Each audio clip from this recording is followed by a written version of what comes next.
You still in national team, Lorna? I am.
The wonderful region of Dorp De Cruz. Welcome back to Champéry in Switzerland. Very good afternoon to you. We are live from the Palladium de Champéry.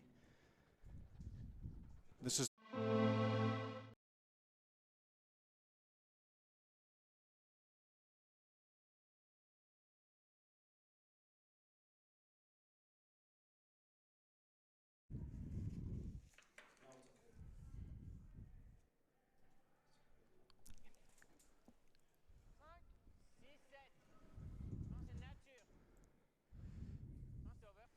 very good afternoon and welcome to Champéry in Switzerland, everybody. We are live from the Palladium de Champéry. This is the World Curling Tour. This is the 4th Swiss event on the calendar this year. And we are live from Sheet C, and we have 2 Swiss teams for you this afternoon, Dorp De Cruz and Hösli from Glarus Curling Club. My name is Brian Gray, and alongside me is England's finest, Lorna Rettig. Good afternoon, Lorna. Good afternoon, Brian. I hope you enjoyed your long lie this morning. You missed a fun game that we were watching between Joe Retornaz and Daniel Magnusson. I certainly did enjoy the long lie. It wasn't necessary, but I did enjoy it. Yes, quite so. Now I'm looking forward to watching the young Hösli team against Dorp De Cruz. So Hösli, they're very experienced at the junior level. They've got a lot of games under their belt, and yeah, they will fancy this, I think. I don't think they'll be nervous about facing De Cruz. Absolutely, and this is the second time we've seen Dorp De Cruz this weekend. We had a cracking game yesterday afternoon against Van Dorp of the Netherlands, and that went right to an extra end. Let's see if we get something similar today.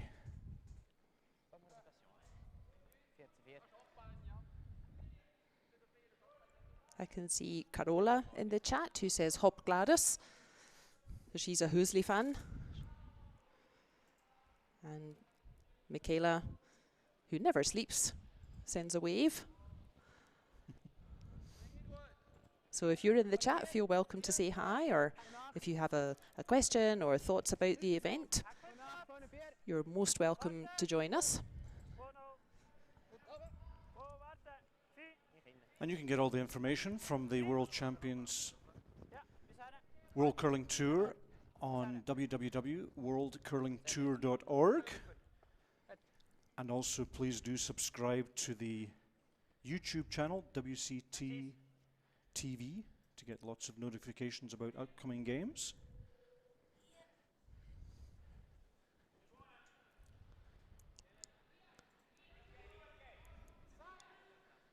And as usual, Lorna is excellently prepared here with the team lineups. Lorna, let's have a look and see who we have on the ice here this afternoon.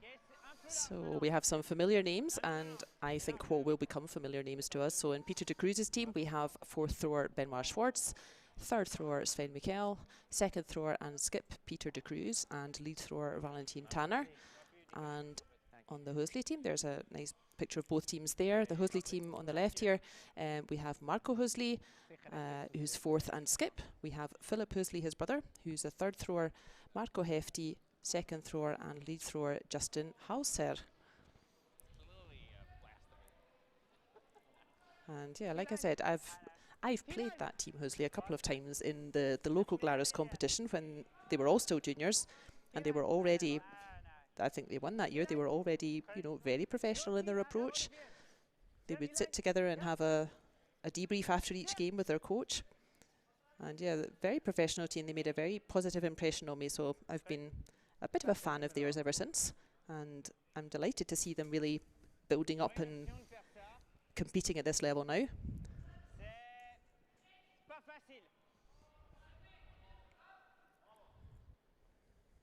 And I guess there's not much introduction needed for the De Cruz team. I think we all know what they can do. They certainly gave us quite a display yesterday afternoon. Really enjoyed that game. Could have gone either way. And that was A10 games, quite short in some respects. And they started with a 3. Could even have been a 4 possibly. And yet it went to an extra end and really down to the wire. So good omen for the coming rounds of curling as we get towards the end of the group stage. This evening at 7:30, our next transmission will be the first of the quarterfinals. First of the knockout stages, the quarterfinals. That's at 7:30 CET tonight. Just under 4 hours from now. Yeah, so 4 of these teams, well, not necessarily, but probably 4 of these teams, they'll be playing almost back to back actually. So they've got a long day today. Because this group already played, that was this morning's round as well, that we followed at 9 o'clock.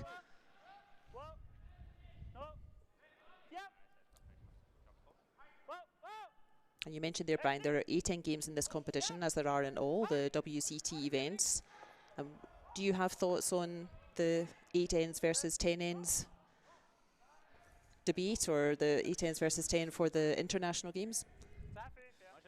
Well, my experience, when you go to the World Championships, there's now 13 teams there, which obviously means 12 group games if it stays in that format.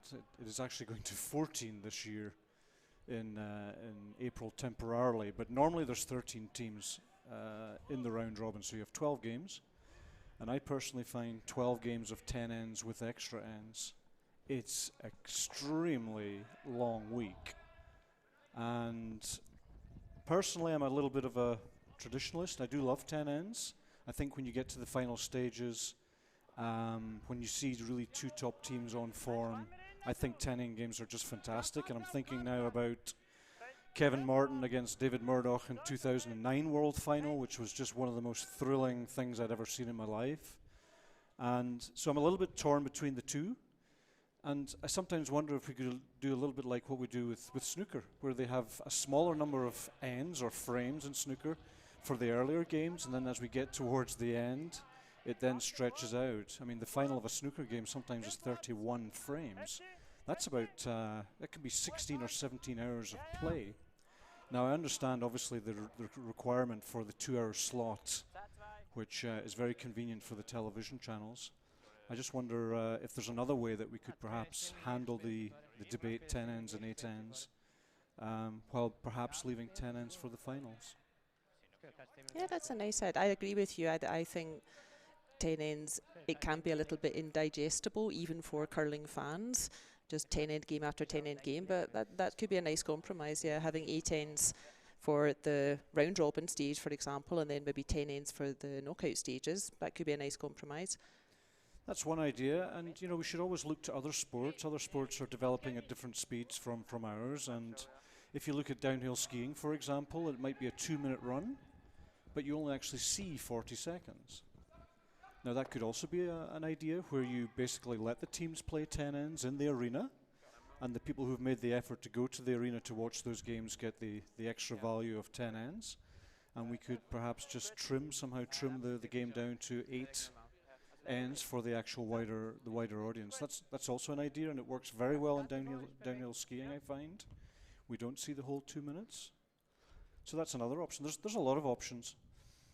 But I do understand, I'm realizing more and more, having been at world events myself, that it's just an extremely long week, and 130 ends of round robin curling, or even more if there's extras, it's just too long. It is, you know, when you have the timed gap, so all the games at that level are timed, of course. We don't have timers this weekend, but yeah, at that level all the games are timed, and you have, I think, 1 or 2 minutes between each ends timed. You have 5 minutes, is it 5 minutes at half-time, I think? There's 5 or 7 minutes 5 or 7 minutes half-time, half-time, yeah. And it just all adds up, really, doesn't it? So and don't forget the 30 minutes before the game, you've got the ice training. Sure. So the whole thing stretches out to... It's at least 3 hours, isn't it? At least 3 hours, yeah. Probably 3.5 hours. You've got 5 hours between starts normally at a Worlds. 3.5 hours is just basically completely booked with ice time.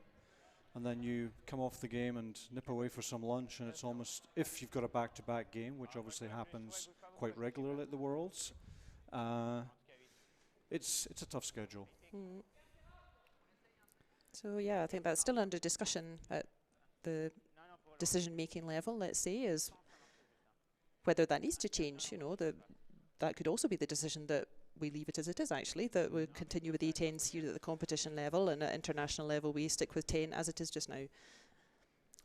Well before you and I were born, Lorna, they used to play basically all-day games, or 18 ends, or 14 ends, or 12 ends, like the golf, eight holes of golf. It was 18 ends of curling, or even longer, when they were open air on the frozen lochs. And of course, golf has stayed at 18 ends for obvious reasons. It's physically a layout of 18 ends, and a lot of those courses have a fantastic history.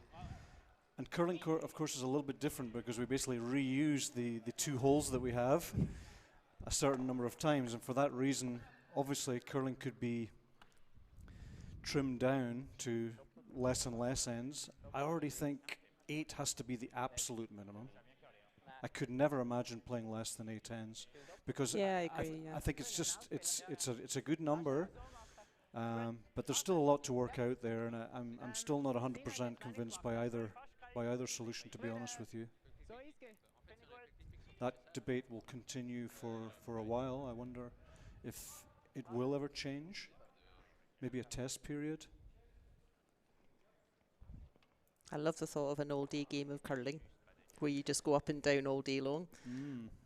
They would stop for lunch, and they would stop for refreshments between ends, and they might even go away and come back in the afternoon.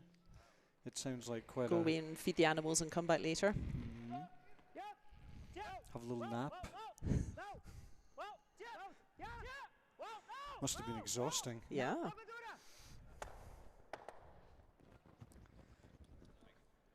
And then all that nostalgic chitter-chatter, we've lost a bit of a bit of momentum of what's going on in our featured game here. I think that was a great shot from Marco Hösli to get his team out of trouble in this first end.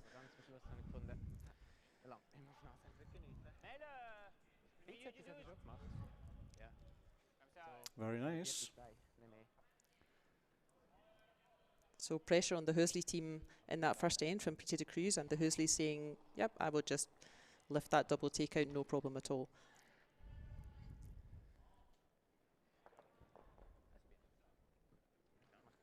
So that's coming in hot, Brian, that shot there.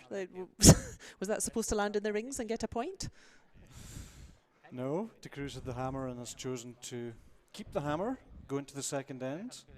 The only thing better than 2-0 in the first end, Lorna, is 2-0 in the second end, because you've then scored on an even number. So they would like to come into the second now and have a good crack at getting 2 points, set them up for this game.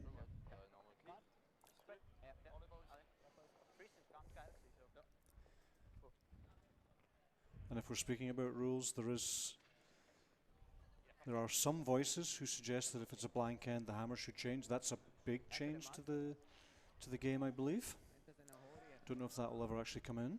Yeah, I think that would really change the tactics entirely. You know, that would be as big a change as the initial introduction of the free guard zone in the 90s. That completely switched up the tactics, and yeah, I haven't fully had a think about the implication of kind of banning a blank end, so to say. They have that, of course, in mixed doubles curling. That's right. If you end up with a blank, let's say in mixed doubles, because you're unlikely to play for a blank in mixed doubles because there's no advantage to doing so, and the reason there's no advantage to that is that if you get a blank end, last stone goes back to your opponent anyway. So it's in that situation that we just saw in that first end when Benoit Schwartz threw the stone through deliberately. there's no advantage to doing that in doubles. You may as well take that point because you're losing last stone anyway. As we see the very familiar delivery of Valentin Tanner, lead player on the Peter De Cruz team, playing an out-turn corner guard.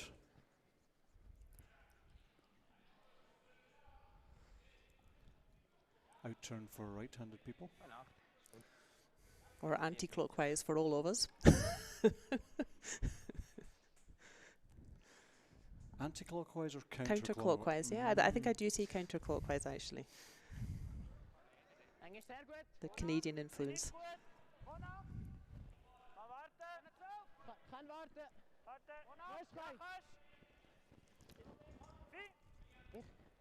As we see, Team Claris have started with a slightly long centre guard, but now coming round to try and get into the top 4 position here. They don't have hammers, so they would like to pool play into the centre. Hasn't quite curled up for them.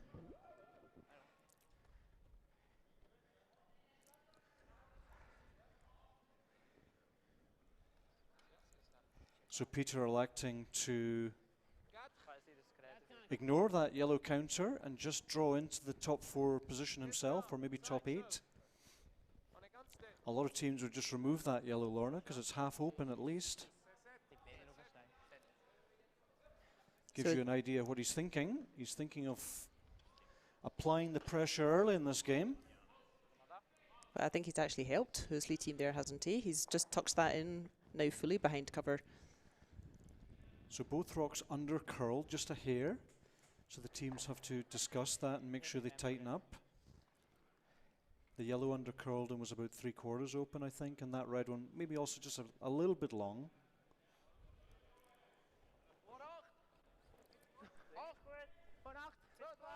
I can see Jez from Sheffield in the chat. He's also a bit of a super fan. He's been joining us quite a lot over the WCT events. And indeed, if your curling club maybe isn't able to open yet or can only have restricted curling, then do come join us here at the WCT channel and discuss curling here in the virtual club room.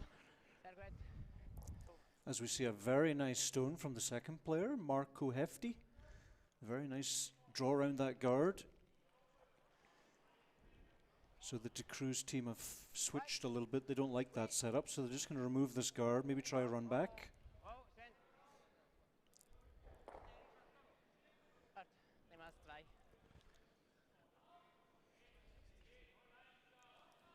The previous shot suggested they were going to try and apply some pressure, but they've now decided that that doesn't look so good, and I think they're right. Those 2 yellows are really good for CC Glarus, so that's a big part of strategy, is switching at the right moments and deciding you'll fight your battles elsewhere.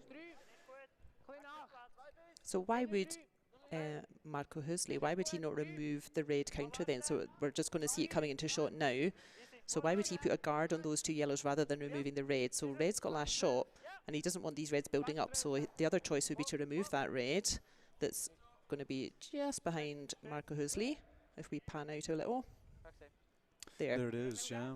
Yeah, it's a good question, Lorna. I mean, it's a question of taste. He obviously is very pleased with those 2 yellows lined up at the top of the 4 foot. They are golden, those 2 rocks, and probably thinking, I'll have a little bit of a go at having a steal here. If he doesn't, or if Team De Cruz do manage to do the run back, which they have done, I think you'll see him probably attempt to remove that red at some point. But as they were set up before, he really kind of liked them. But it's all changed now. So was there anything wrong with that guard, or is that just the level of Peter De Cruz's team that they're happy to go for that raise? There was nothing wrong with the guard. The only thing you can do is play it a little bit longer, because obviously every half meter further out the guard is, the level of difficulty on the double for the guard to the shot double is increasing. So we always think 2 meters or more is a pretty tricky double takeout. So if you're playing a guard that's 2 meters away from the shot stone, that's a good starting point for making the shot difficult. But you are playing against certainly one of the best teams in the world right now, and you probably need to think 3 meters against some of these players. The problem with 3 meters then is it's so far out that you can perhaps come around it with hack weight or something. So it's a difficult thing to find a balance.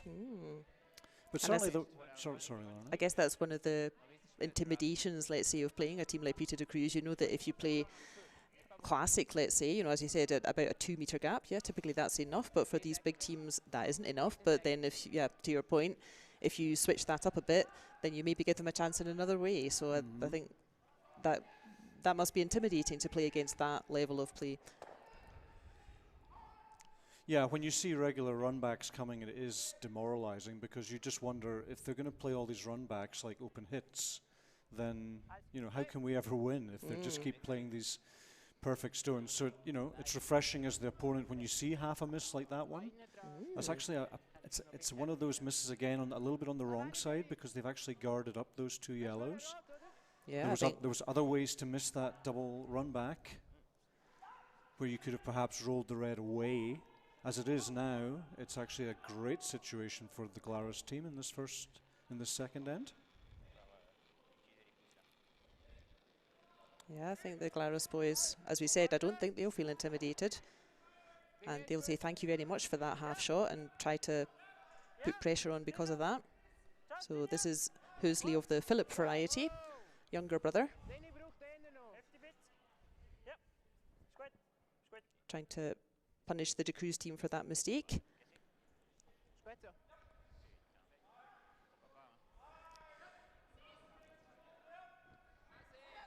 Well, interesting situation because Team Hösli have just played effectively a corner guard without the hammer.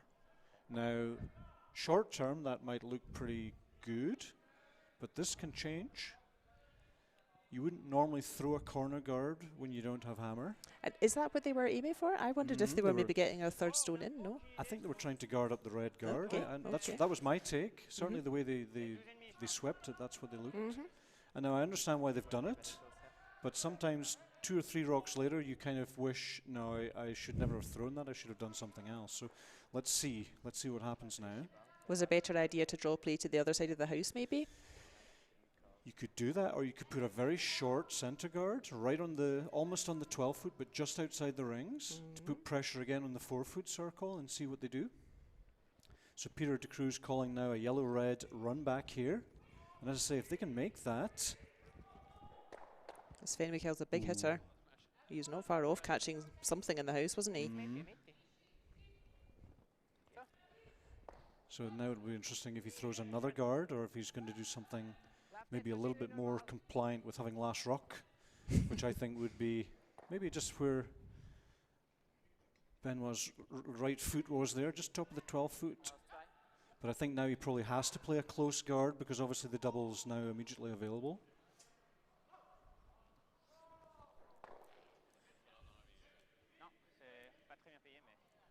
We've certainly got some De Cruz fans watching.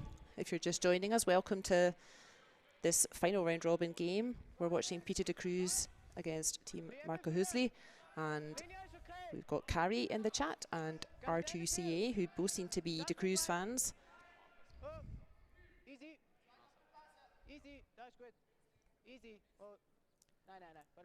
And sure, there is a lot to enjoy watching the De Cruz team, that's clear. And good afternoon to Jez from Sheffield in the UK. Funny, we were just talking about snooker there, which is the Sheffield in the UK is the home of snooker. Great to see some English fans tuning in this afternoon, or at least English-based fans. Yeah, I would say typically, as Brian mentioned, I'm from English curling. I grew up in Scotland and learned there, but then I moved to England after school, and yeah, typically I would say I know everyone in English curling, so it's exciting for me to see somebody from England who maybe isn't necessarily actively involved. That's great to see new fans.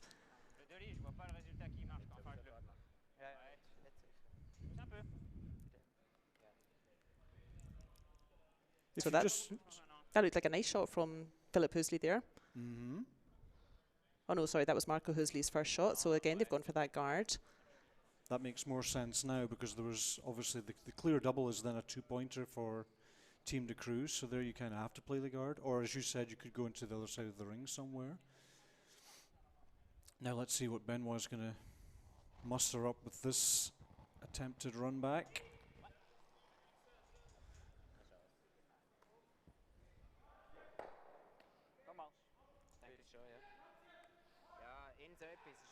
And there's what we were talking about, Lorna. When those run backs do come, it's really demoralizing playing these teams. But when you do see the team struggling, and maybe only 50% or even less of those run backs coming, that's your chance to beat these teams. You can see that they're maybe not quite getting the icing right, or they're not quite getting the sweeping calls right. That the young team can really take some energy from that, convert it into some points. Well, we saw that yesterday, didn't we, when we were watching Team Jungen? Not so young, actually, but yeah, we saw that when we were watching Team Jungen playing Edin's team yesterday, and it was basically that situation, right? Edin's team were not quite firing yesterday afternoon, and Jungen's team really taking advantage of that.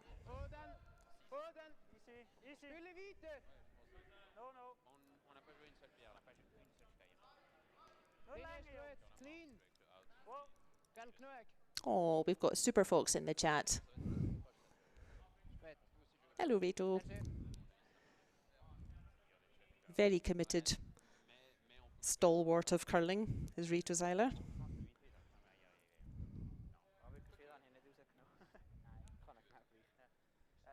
So if you're Benoit Schwartz, do you just draw the forefoot now? Or do you try to do something with those two yellows to bring that red into play, try to pick up 2 points? I should think Peter De Cruz is a little bit like Nicolas Edin, that he probably doesn't like giving up last shot, being forced to score one, does he? I would be surprised if he continues on that route. I mean, maybe it's a question of feeling, Lorna. He has to decide what he feels more comfortable playing, and Peter, I'm sure, will respect that. Seems to me like you would just draw for 1 point. It's your bread and butter shot. These are the ones you're going to need later in the game. So, but at the moment, I think yellow's only lying 1, isn't it? Well, from our angle, it looks like yellow's lying 1. So maybe right. At this early stage in the game, it could be worth having a run at something to try to generate 2 points. But obviously, you're driving yellow, so no real chance to generate 2 points. I'm not now. sure. It's just a little bit too late. You had to do it on the one before. Yeah, I think there's no real nothing much to get interest. 2 points from here. And it could go wrong, Lorna. You could hit the wrong side of that front yellow and end up removing the red. And giving up 2. Well, possibly. Hard to imagine with the speed these guys play. That's true. It would be unlikely that 2 stayed in the rings, but sometimes that does happen. So Benoit opting for the out-turn draw to the button, and they're going to have to go. And that's just going to come up a little bit short, unfortunately. Well, I think that's the first forefoot draw we've seen Benoit Schwartz miss this weekend. So a great start to this game for the young team from Glarus.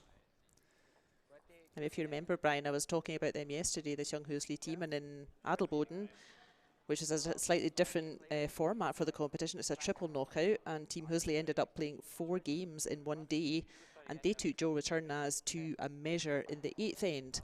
Last shot of the 8th end, they took Joel Retornaz to a measure in the 4th game of the day. So this Hösli team are absolutely fit for these competitions.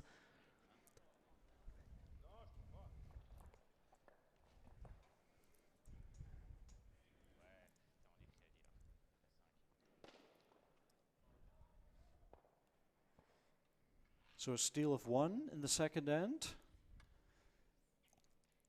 will allow Team Glarus to start this third end, leading by a point.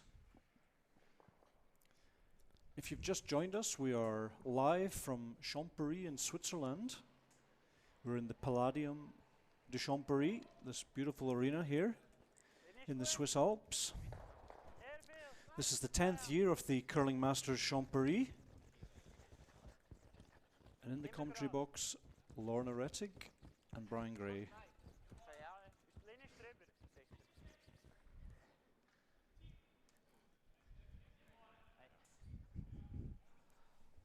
We have a a Hösli fan in the chat, and that's Daniel Hösli, so no wonder he's cheering for the Glarus team. Nice to see you, Daniel. Daniel also joins us very regularly to watch the games.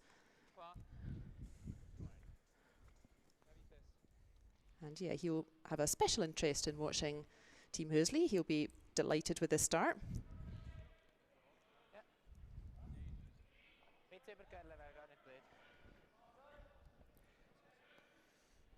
And Jez there in Sheffield just picking up on something we were talking about yesterday, the nightmare scenario, which was, I'm thinking he's possibly talking about running that guard back.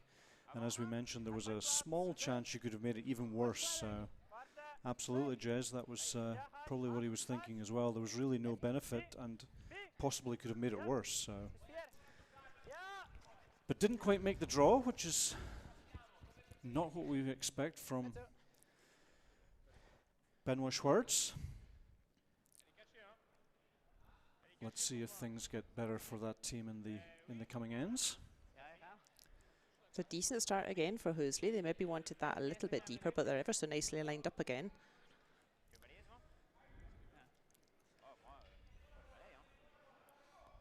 And now you see the strategy's changed again. He's thinking, like we mentioned before, you play the guard a little bit longer, but the downside is then that they can play hack weight to remove the stone behind the guard. And that's exactly what Valentin's been asked to do here by Peter. Just come close to this guard on a backline weight and push the yellow as far back as possible. So there we see once again, and he even touches the rock. Look at that. He just touched it by molecules, didn't he? But it still managed to get there. But so a very good result. Look, they're using their corner guard already, and actually the yellow's also been moved away from the center, so that's actually a really great result. Wasn't quite what was planned, but a wonderful plan B. They'll take that. And Hösli now realizing immediately that's danger for us. And it's probably going to come down and try and get that red out of there, realizing that that red is the start of a potential multi-score for Team De Cruz. I think this is pretty close to that guard. Once again, how many shots have we seen rub guards these last 2 days? It's curly out there. No room for soft releases or low rotation on this ice. This is the real deal. This is World Championship style curling ice. And you really have to give it a nice positive release and lots of rotation. Armin Harder and the team here producing a really excellent surface.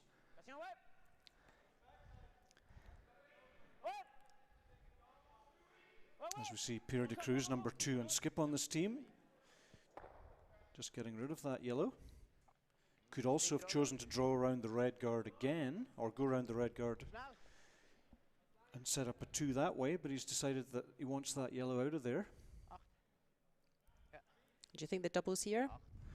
It's a long double, but certainly you can, the angle's there. I'm not sure if you can get enough energy to cover 3 meters between the rocks. Yeah, I felt that these new rocks are maybe not so springy. They don't seem to be so active in the house. You'll be happy to get close.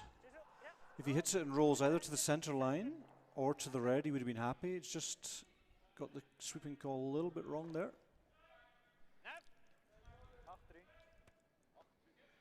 And I would expect Peter's going to remove that and probably roll to the right as we look. Keep that separation. And away from the center guard. He doesn't mind one center guard if there's nothing else there, so he doesn't really want to block up the forefoot himself by choice. Normally he would hit this and roll out the way. Set up his 2 that way. Let's see which way he's going. No, he's going inside.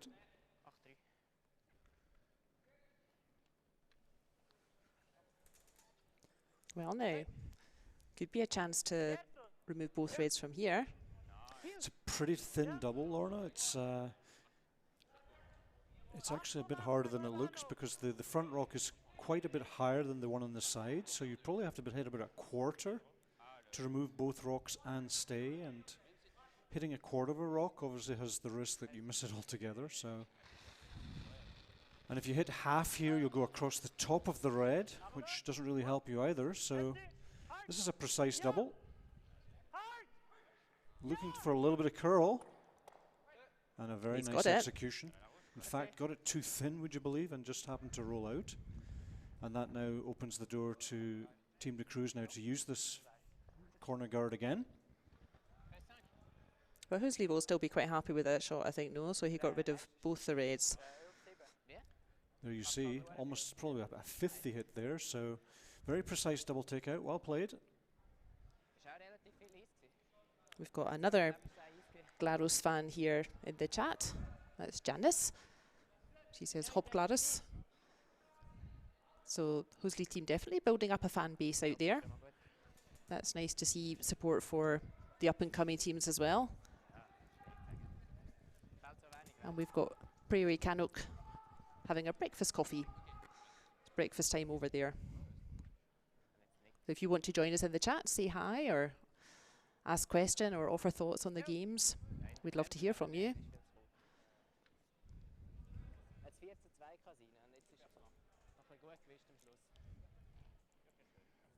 7 a.m. in North America, that must be West Coast.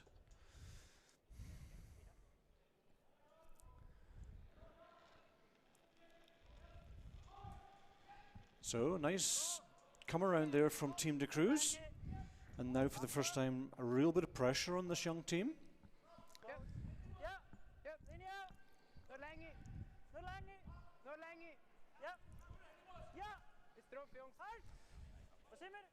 Trying to come down and possibly freeze on this red. Needs to be shot. And he's made it perfectly. That's a really nice shot. Once again, you wouldn't necessarily want to be drawing around corner guards when you don't have last stone. So why did they do that? They don't really have a choice. They would like to chip it, Lorna, but they can't see enough of it. But there are dangers of going around the corner guard without last. Peter De Cruz team could basically come down and nose the yellow, push the red back, and potentially set up a 3 from this situation.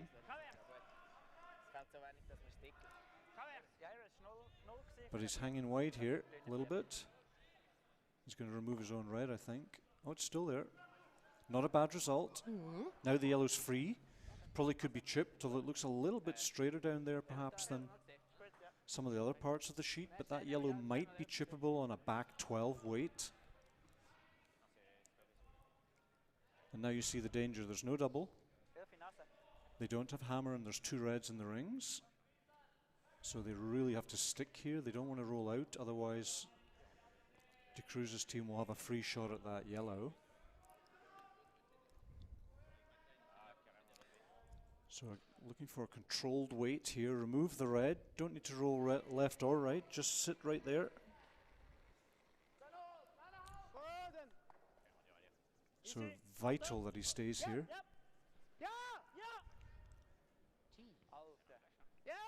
And this is taken off on them. It's curling a lot, and it's almost missed it completely. And that, I'm afraid, is a slight disaster for the young team. Now it's a question of whether this yellow can be chipped. Seems to be, as we're looking here, seems to be a little straight going towards that guard and curling a little bit more away from that guard. Team Hösli's last yellow rock just over curled there. I'm thinking this side of the sheet's just a little bit straighter, going away from the center line than perhaps we've seen from the other games. So this has to be perfect weight, like back 12. Just enough to exactly to there. Push the yellow to there. I'm just checking on the other game in this group, Brian. So De Cruz has won both their games so far, so I think they're pretty safe for the quarterfinals this evening. And Hösli's team, they've won a game and lost a game. And Van Dorp's team have won a game and lost a game. So it'll be, I think, a battle between those two. It's not necessarily 2 that qualify from each group. That's not quite how it works. That all 16 teams will be ranked, so it could be that more than 2 teams qualify from one group. But in principle, the Höslis really want to get a point on the board here and get to 2 wins, because Van Dorp has also had a bright start over on the other sheet. They're playing the local team Marietan. And this is a great looking shot from Benoit Schwartz. Has he got enough energy to get it out of second shot position? No, he doesn't. So a little bit of a let off for Team Hösli. If that rock goes another 30 centimeters, you can see the problem. Do you think that shot then wasn't maybe possible, or do you think it was just a very precise shot? They actually nosed it, Lorna. They didn't actually need to nose it. They could have hit 3/4 of it, which means it certainly was possible. They could have played a little bit faster and just nudged it through the hole that way. He actually got to the nose, so it certainly was possible. Maybe just a meter shorter than he wanted to play.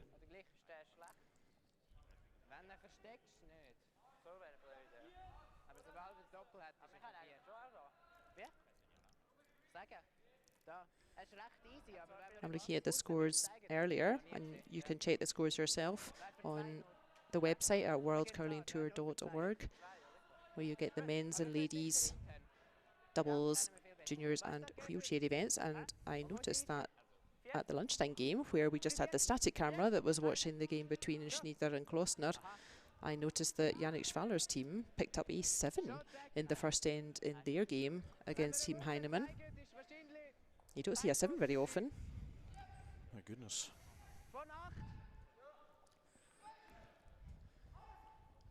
So CC Glarus here, electing to go around this centre guard.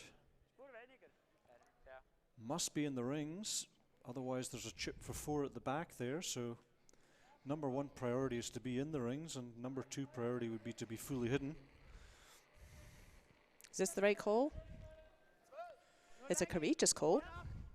Well, the worst case now for them is 2, so it's probably is the right call. I like it more. They don't have hammers, so as I said earlier, drawing around the corner guard, I would certainly question that decision, and they should talk about that after the game. But unfortunately now, he is short, and as I said before, had to be in the rings there. So a dramatic moment here. It's not the easiest chip. It's Is it worth trying? tight. Worth trying that chip, or are they? Because I guess that red is first shot. Would it be a better idea to just take a easy draw and get 2 points, or is it worth trying to chip out for the big 4? Again, it's a feeling thing. You know, Benoit's just played down here, and he's played actually the speed, so he knows exactly, or he should know exactly now, the speed that's required. The shot before was possibly 1 or 2 meters shorter than he wanted to be, so now he knows pretty much the ice he needs and the length he needs to throw. And I think it is worth a go, because if you hit the yellow anywhere on any speed, you're going to get 3. And if you're really good, and Benoit is, the shooter should hang around as well. You're going to get 4. And there's nothing really bad that can happen. I mean, if you touch your own red, you're still getting 1, possibly 2. If you miss everything, you're getting 1. That's not so great. But I think it's definitely worth a go here. 4 would set them very well up after what's been a little bit of an edgy first couple of ends for them. So I think this is absolutely the right call. Touch it anywhere and get 3. And as we often say, never give a player the same shot twice, and that's what they've done here. So I'm expecting this to be nigh on perfect. Ooh. Sven just indicating a little bit hot, a little bit faster than it should have been. That's not good news if it hangs wide, but sounds to be getting better. And it's perfectly played. Look at What that. did you expect? Wow. Big 4 from Team De Cruz. Excellent curling there. Really, from 1 or 2 very small errors, maybe a strategy error from the young team, they've converted that into 4 points. And suddenly, from looking a little bit timid in that first end, they've turned this game right around, and now they lead 4 points to 1 after 3 ends.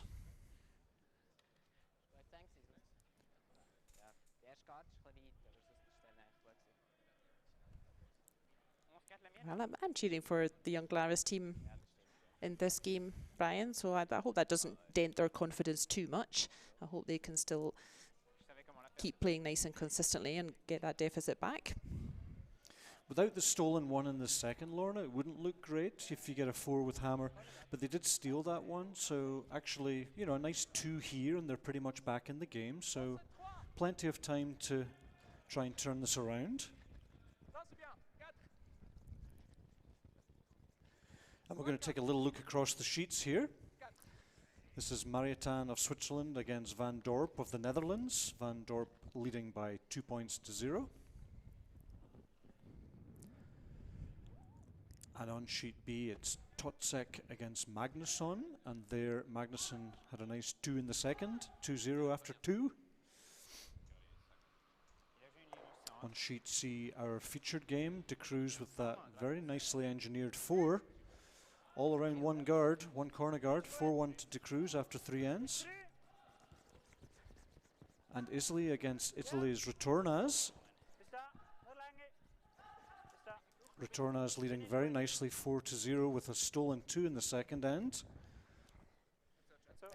So the young Swiss team will need to try and come back against a very strong Italian team.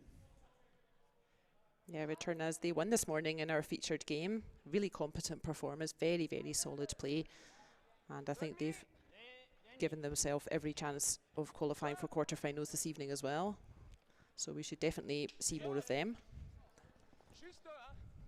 Their team sometimes, Lorna, Joel's playing last rock and sometimes the big man's playing last rock. I wonder what they were doing this morning. I think Joel was back skipping and throwing fourth. That's correct, yep. That's been their typical lineup this season, I would say. You are right, yep, that they've experimented with Amos throwing fourth. But I like this rotation for them, actually. I think Amos has got that huge throw on him, so he can really set up the end for Joel's last shots. And I think this really works for them, and even to the extent that they've got the 2 tall boys doing the sweeping with their big long levers, and you've got Simona at vice skip, so they're really maximising all of their strengths, I think. Some fantastic talent in that team. Amos is really a fantastic player. He played against us a few times at fourth and just triples takeouts that you couldn't almost not see coming, and the man would come down and just bewilder you with almost like a sorcerer, I would say, and turn games around that you just didn't see them coming at all. It was amazing. So very, very competent team, and that team supported, of course, by Claudio Pescia. Yeah, he's here this weekend. And Ulrich Schmidt's here too. I had the pleasure of seeing Ulrich for the first time in about 3 years. Ulrich Schmidt, formerly the most successful skip of the Danish men's team, now involved in Italian curling. So that's quite a compact group of people there with a lot of experience in that camp, so it'll be interesting to see how they develop.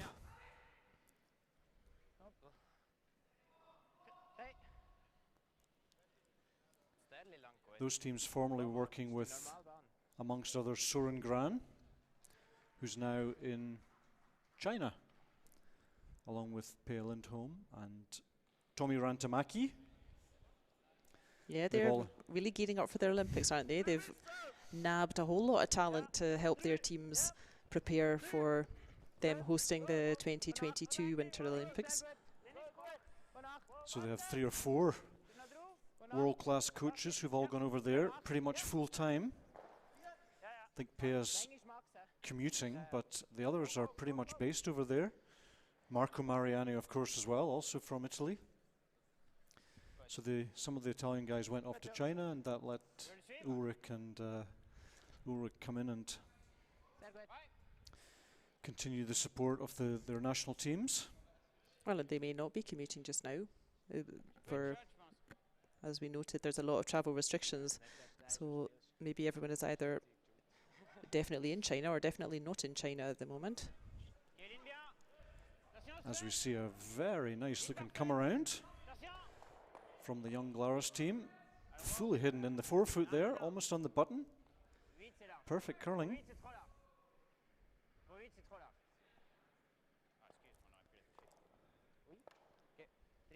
Now Switzerland would like this not to bounce. It's just a little bit long. It's rolled open, so huge chance here to really turn the screws and put a little bit of pressure.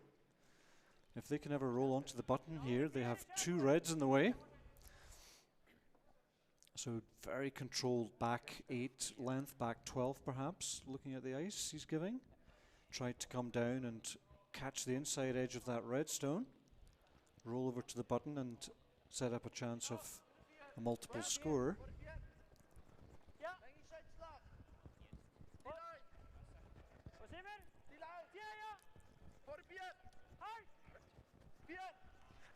I like the look of this team, Lorna. They're doing a lot of things really well. Just struggling a little bit again with the weight. We saw a stone crash a guard at the end of the last end, and the problem was not the line, the problem was the weight, and that was certainly on the sort of minimum side.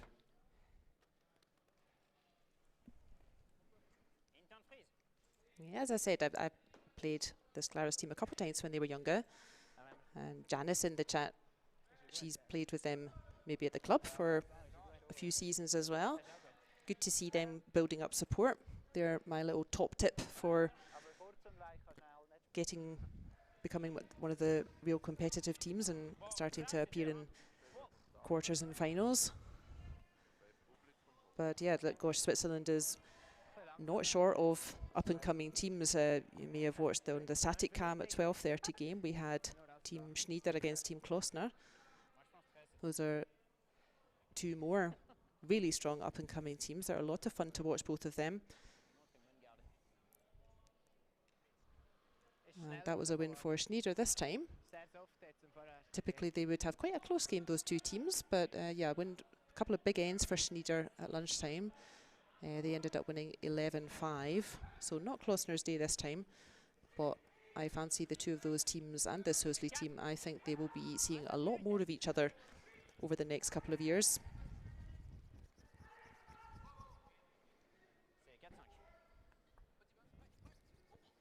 So for those of you wondering what happens next after these group games finish, they will take the top 8 teams and they'll put them into a quarter-final.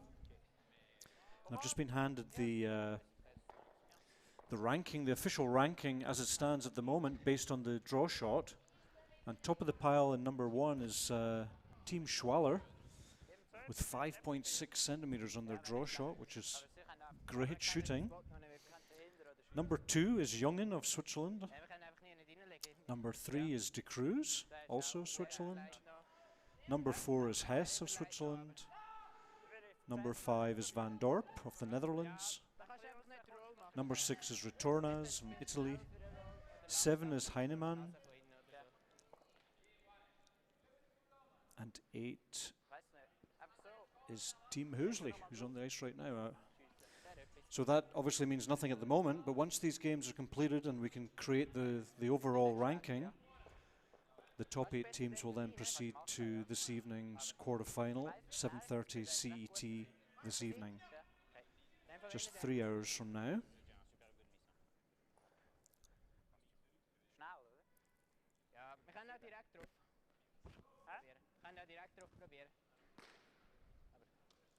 So Hösli's still got that little yellow tucked in behind everything, but they seem to, yeah, I don't see a nice way in to try to get a second yellow in there.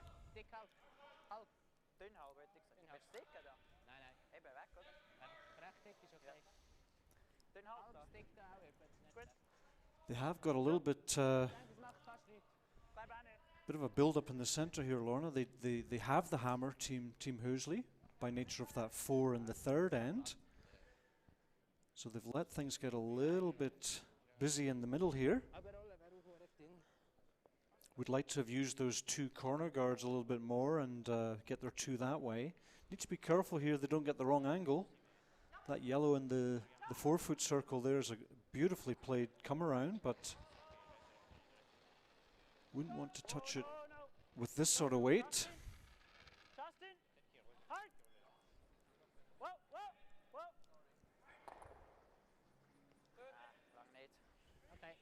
Is that what they wanted? Well, I'm not sure that helps them too much, actually. I think they needed to roll away as well, didn't they? this is a little bit adventurous here, and they're going to have to be really careful. They're playing against a very experienced team, and they don't want this game to get away from them. And if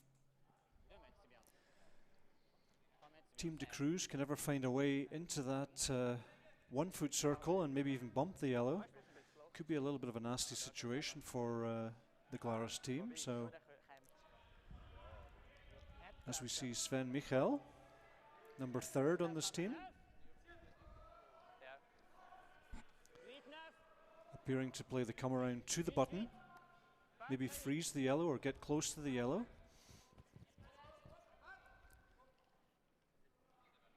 Looks a little bit hot.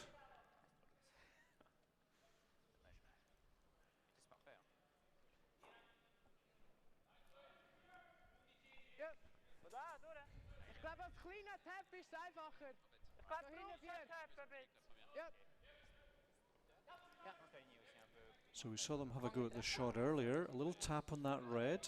If they could ever get the inside edge, just roll half a rock, quarter of a rock even, to the left. Do you think they have space to get around that front yellow? You think that curls there? I think they can get to the nose, Lorna. I'm not sure if they can actually over curl it, but I think they can get to the nose as long as they only play like a back 8, back 12. So weight once again, the key here. You've got to play the weight that the skip asks for to match the ice, so really important to be precise on the weight as much as the line here. Once again, not quite getting the ice to weight ratio correct. That weight seemed to me to be perfect. Over curled by a good half a rock.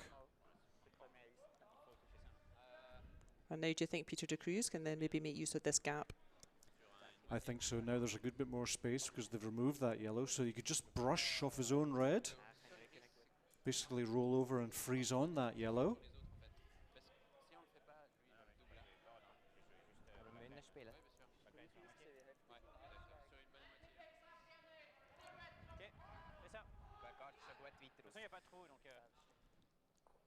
Not only as a Hösli fan, but also for the sake of good curling. I hope indeed that this end and therefore the game doesn't start getting away from Hösli. That would really be a pity.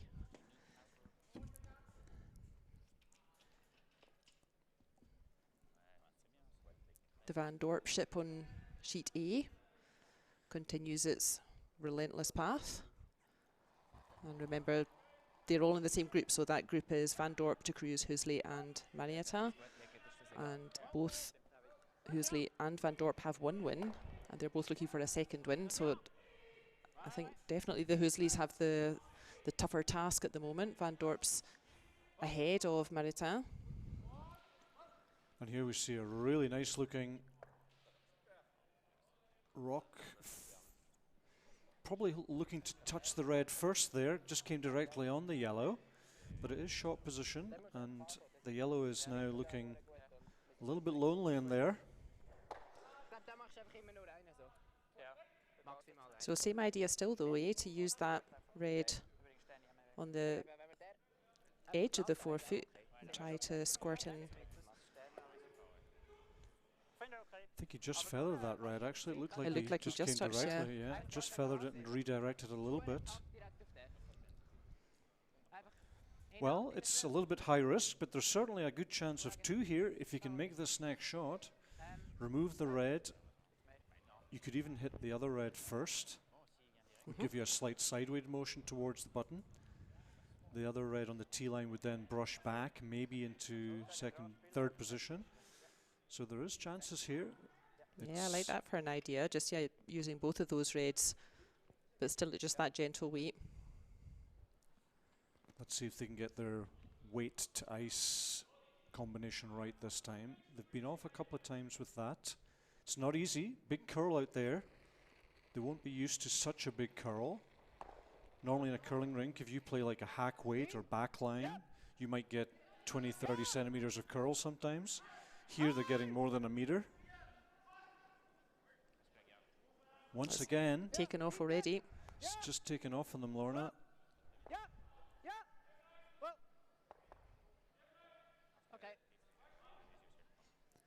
And that's now opened up the red at the top of the 8 foot on the right side. It wasn't really open before, but that is pushable now, that red.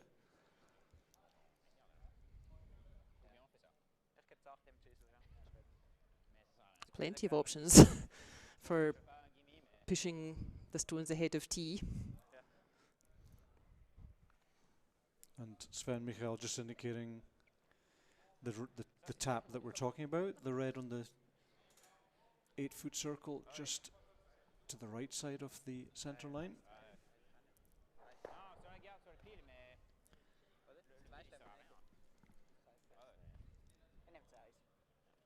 So De Cruz now looking very good to steal this end.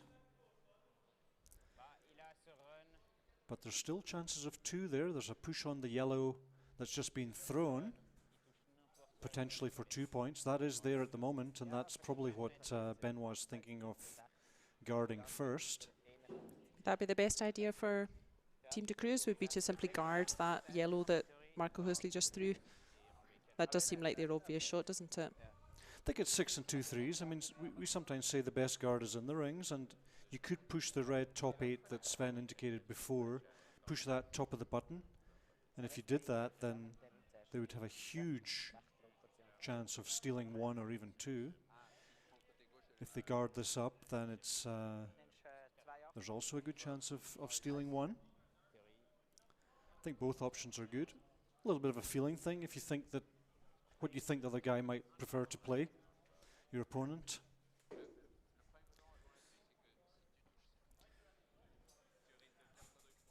But to your earlier point, Brian, maybe if they do play the guard in front of Marco's first shot there and force Marco to go up the other handle or try and play on the other side, then you're not giving Marco a second look at the shot he just played. So maybe the guard in front of Marco's stone there, maybe that is a nice idea.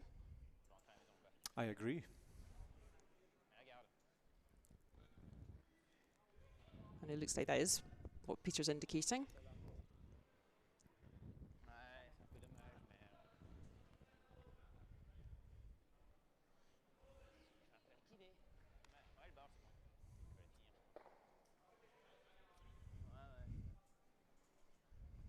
So 27 shots in play at the moment.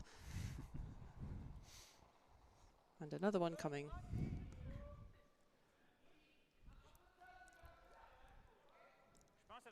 So last stone for Team De Cruz in this 4th end, looking to play a guard to block this promotion on the yellow stone.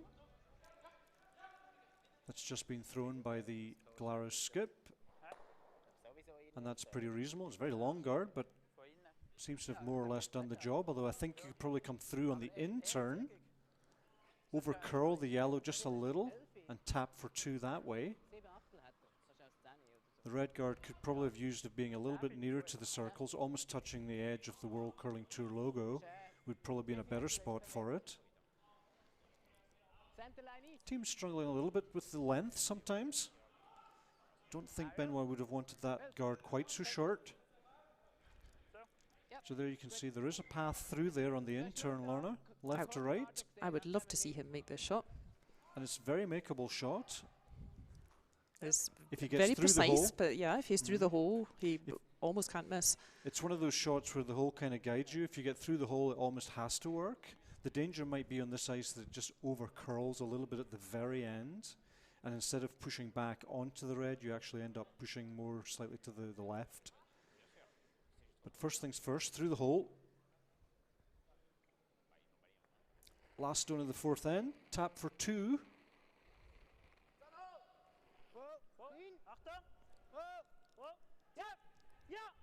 It's taking off on them. I think it's gone. Gosh, it has, yeah. And I wouldn't have said he was tight away. I think that might have been a pickup. Yeah, that really just seemed to jump, because when he released it, it looked like he was definitely on the right side of the centre line as we were looking at it. That's a pity. The pickup did seem to coincide with when they started sweeping, unfortunately, so maybe they've put something in the way of that rock. Disappointing. There was a real chance to get a 2 and come back into the game. As it stands, it's a steal of... I think that was a 1. I would think that was steal 1 of red, 1. was it? So I think it's 5-1 now. Game getting a little bit away from them after half time. 4 shots down against De Cruz. Need to step it up in the second half. Always a little bit disappointing when games are turned by a little bit of debris on the ice. That's always something we don't like to see, ever. Yeah, and I'm sure Peter De Cruz, he doesn't want to win an end like that either, does he? He's not really happy to get points because of a pickup. Oh my gosh. And is there something under this one as well? Surely no, I think not. Maybe. I think they were worried it was over curling as well, so it may well have picked something. It was over curling. They don't have the hammer, so they wanted a centre line guard, and it was clearly going to head off the centre line. So, but you might well be right. They might have detected that it took a bit of a turn.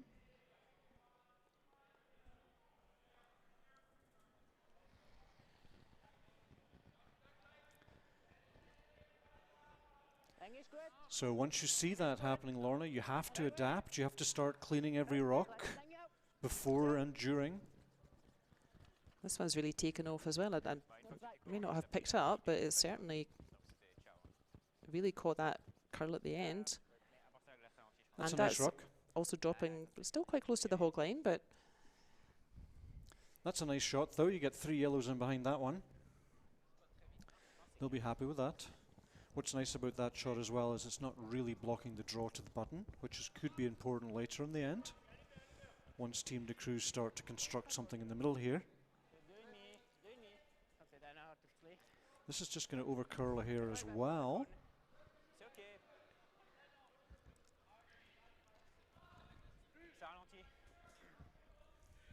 So a chance now for Claris. Textbook with hammer situation. Round the yellow guard twice. Would it make sense for them to put up a second corner guard at this point? The 5 rock rule, of course, means that guard can't be touched for a while, so I think they're doing the right thing. I think they should get in now. Try and lie 2 or 3.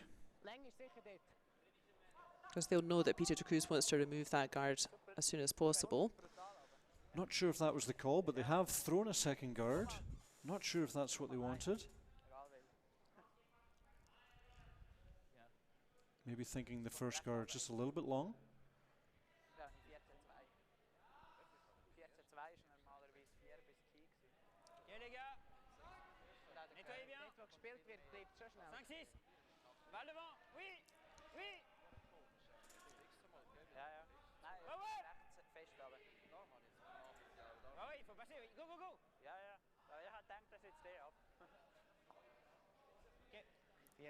So Valentin Tanner again, just finding the edge of the guard. Sorry, that was Peter De Cruz, that wasn't Valentin Tanner. But yeah, that's not really a criticism of any of these players. Everybody's been just finding the edge of the guards this weekend.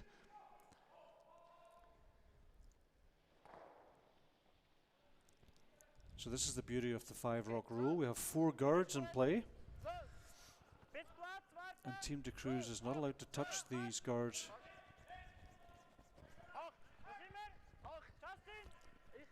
So it gives the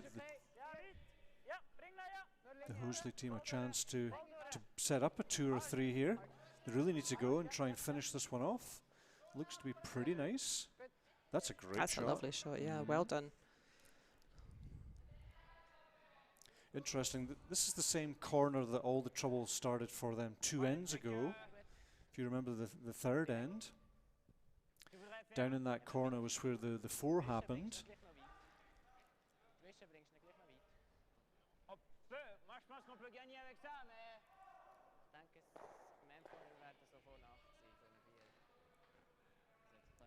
So Peter De Cruz won't really be wanting to freeze in there like the Glarus team did, I think. I think they want to try and move this rock. And now ignoring it completely, thinking with the 2 center guards, let's just go to the button. So there's a difference there between the two teams and how they've reacted to that yellow, and I would suggest that this is the more safe, more logical option for the team without the hammer. You see that Peter De Cruz is basically ignoring the corner activity. He's just going to say, I'm going to go top 4 and I'm going to try and steal one from you. That makes more sense to me. This is looking a bit chunky though. I think it will hang around, but that's okay. Yeah. I mean, he would like to top 4, but the truth is he doesn't actually have to steal. He just needs to close the scoring area down. So he doesn't need a steal. He's winning by 4 points. And so now I think they have to open here. They're losing the game by 4. They've got if they can remove those 2 guards somehow, or at least one of them, they can basically be on their merry way towards 2 points, I think, with a chance of a 3.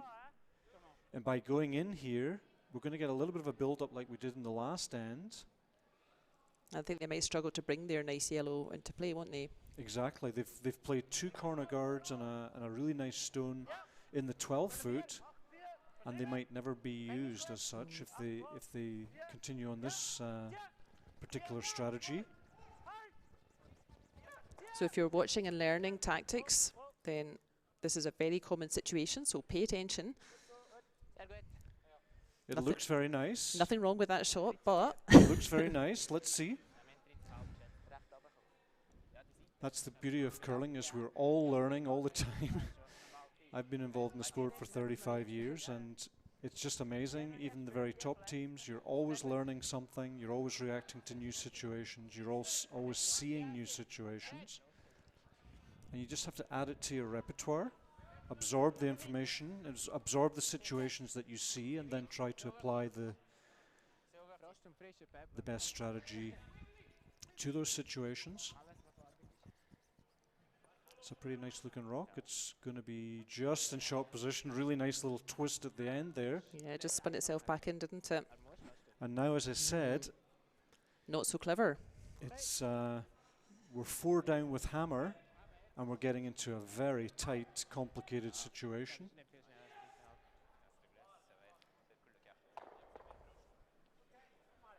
And at 4 down, we can't afford another steal, so this is kind of an all or nothing strategy, Lorna. Too aggressive in my view. There are other ways to make a nice 2 here without getting involved in this. You could easily pick off one of those guards, maybe roll into the 12-foot somewhere on the side of the rings.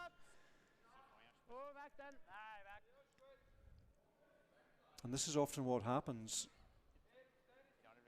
Maybe slightly adventurous calls lead to even maybe more errors than the team would normally play. Sometimes bad calls are followed by actual bad execution. And now they're going to be in big trouble. De Cruz is finally going to find the edge of that yellow stone and freeze on it, and someone's going to score 1 point. And at 4 down, 1's not going to help you much. But that's all learning for these. They've got a good coach, this team. And I'm sure they will look at these videos afterwards and talk about the situations and decide when they want to be maybe a little bit more cautious.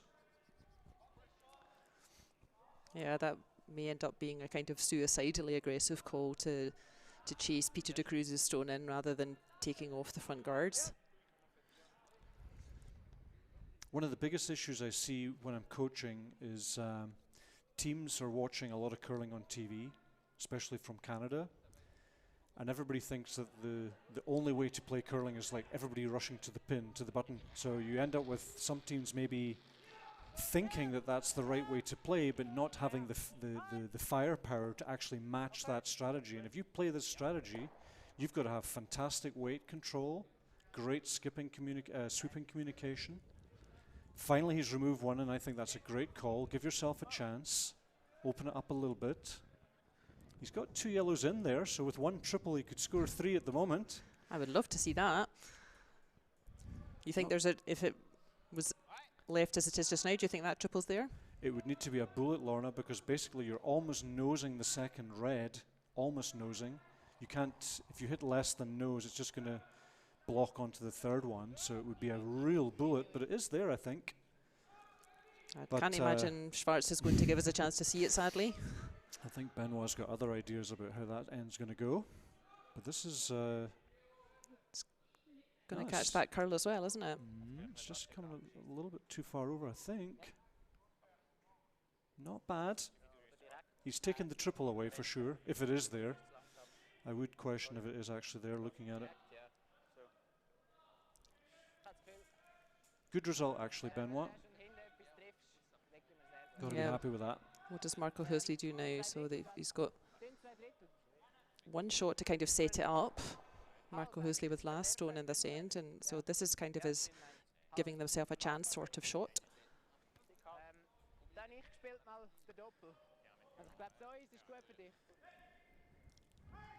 And this is what often happens when you end up playing really strong international teams. You end up making more and more adventurous calls. This is a really tough shot. It is there.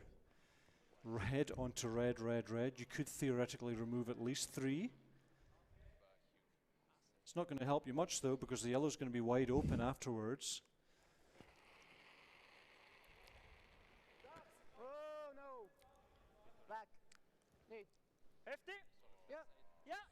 I think Marco might have popped that a little bit wide, but sounds close. Oh, he's not bad. At least he's opened it out.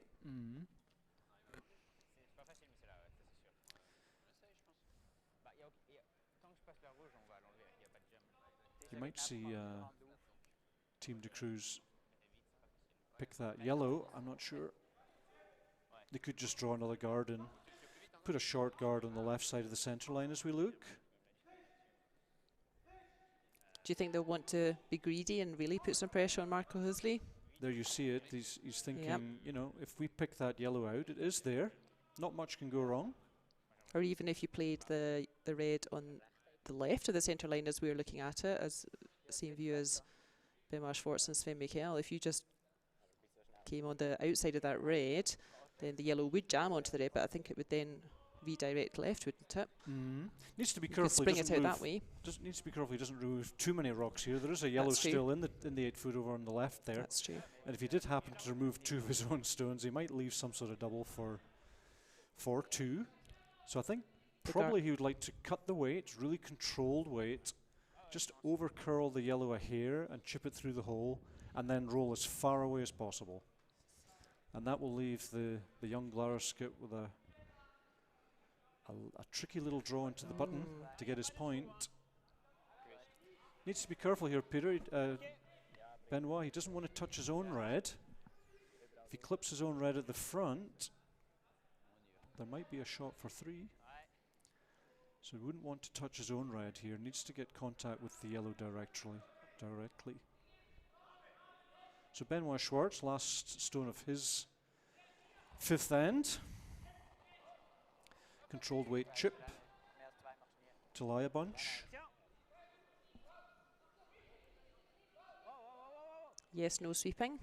Typically good. Oh, he's done it again, hasn't he?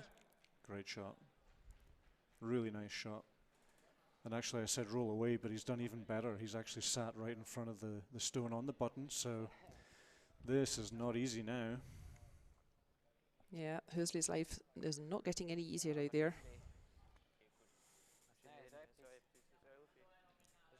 But this is all great experience for this young team, and the most important thing, they go away with their coaches and they talk about what went on today and where they might perhaps the next time do something a little bit different.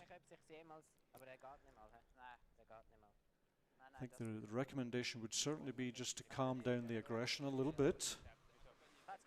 It's fun to play, but not if the scoreboard shows 7 or 8 to 1 after 4 ends or 5 ends. So this is going to be just a T-line through the hole, right to the one on the button, try to get shot. Level of difficulty is through the roof. And lesson learned about playing towards the middle when you've got the last stone.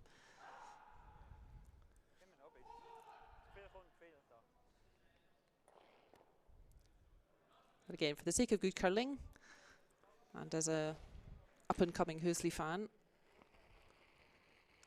let's all hope Marco Hösli can get something nice out of this. So last turn of the fifth end, Marco Hösli trying to save his team from certain defeat, honestly. an early bath, I was going Yeah, to say, yes. Looks pretty good. He's not far off, is he? Needs to watch he doesn't roll out. Oh, that's so unlucky. That's brutal. Fantastic effort. Marco, what a pity. Yeah, that's really unfortunate. That was a beautiful shot, maybe just a spot fast, and it's unfortunately... That's enough. Handshakes in this time of public health concerns. So unfortunately, it's an early finish to a great performance by Team De Cruz, finishing out with a steal of 3 for 8-1 after 5. So I think De Cruz's team have definitely now booked their place in the quarterfinal this evening, haven't they? And unbeaten so far, so they must be in contention for top place, actually. Once this round is finished, then all 16 teams will be ranked from 1 to 16, so not necessarily within the groups anymore. They will simply be ranked 1 to 16 based on games won, ends won, shots scored, and then the last shot draw, if I'm not mistaken. Just games won it is and just draw shot, yeah. Oh, I see. Okay, so it's a win or lose games wise. Yep. I see. And yeah, so De Cruz won 3. He's currently in 3rd position on the draw shot challenge, and he's won all 3 games, so he's got to be certainly in the top half of the quarterfinals. But we won't know who is joining them really until the last shot is thrown in all these games. So congratulations to them.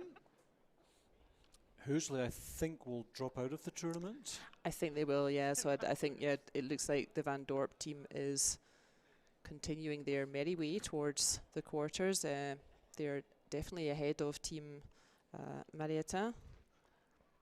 But again, you know, Team Marietan, yes, they came in at the last minute, but this is their local place to play. They probably don't play in the arena so often, but yeah, this is their local place, and never say never. The Van Dorp's not loads of points up. I think it's 3-1, I think, at the moment. It's 3-1, so they don't have such a big cushion. And what would happen then? So De Cruz has won against all 3 of the teams in their group. If Van Dorp's team happens to lose this game, then all of Van Dorp, Marietan and Hösli will have won each against each other. Oh, there we are again. Wave to everyone. That's what we look like up here in the commentary box. But yeah, if Van Dorp's team happens to lose this game, then all of Marietan, Van Dorp and Hösli will have won 1 game each against each other, and then the draw shot challenge would come into play. So then I think you said, I think Hösli actually has a better draw shot than Van Dorp at the moment, doesn't he? Hösli is in 8th position on the draw shot, and Van Dorp is 5th. So Van Dorp's ahead. So yeah, then it would depend, I guess, a little bit on what happens, or what happened in this draw shot in this game. I don't know if that listing includes this game. Not too sure what's going on the sheet now, actually. They definitely agreed a score, but they seem to be still throwing stones. I think they're just checking a little bit release and rotation. They seem to be just experimenting a little bit, just making the last opportunity to play on this ice. It could be that there's a minimum of 6 ends, but I don't think so. I think we had a game that finished after 5 ends also yesterday. As we said, it's a win or loss situation. There's no advantage to playing on to try to get one more end. So yeah, maybe they're just experimenting a bit out there. It could be some competitions require 6 ends for the benefit of the sponsors and obviously media, that 6 ends are played. Perhaps that's what's going on. I'm not entirely sure. But to all intents and purposes, this game is over. 8-1 after 5 ends. Yeah, there's no way back from that against Peter De Cruz. But hope to see this young team again. There's certainly a few things they're doing very well, Lorna, and there's certainly promise there. They need to just sort their strategy out just a little bit, just calm it down in certain situations, and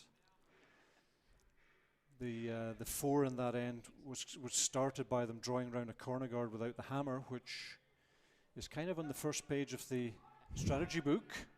That needs to be ironed out quick, because they're doing a lot of things really well, and if they start to call a slightly better game, I think we'll see a lot from this team in the future.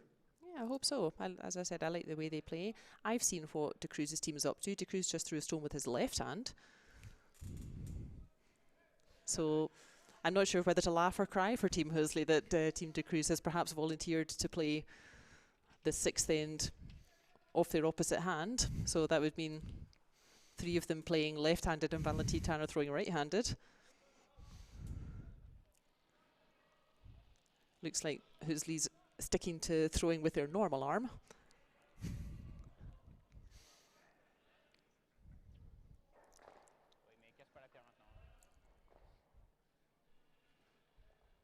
And looks like Svein Mikkel having none of this shenanigans either. He's sticking to his normal right arm as well. So while that's going on, whatever it is, we'll take a quick look at the other games. And look at this, Marietan with a very nice 3 in the 5th end to go up 4-3 against Van Dorp. So that's going to be an interesting game. Yeah, Team Hösli will be very much keeping an eye on that game now. And Totzek of Germany picks up a very nice 3 as well in the 5th to lead Magnusson of Sweden by 3 points to 2. Magnusson with the hammer in the 6th. Then our feature game, which is to all intents and purposes over. It's 8-1 for De Cruz, which sees him nicely into the top half of the quarterfinals. And on sheet D, Retornaz pulling away a little bit from the young Swiss team. 6 points to 3, Isley with the hammer in the 6th. We were saying this morning, Brian, that Joel and the Retornaz team, they make ever such efficient use of the hammer. They're constantly picking up 2s this weekend when they've got last shot.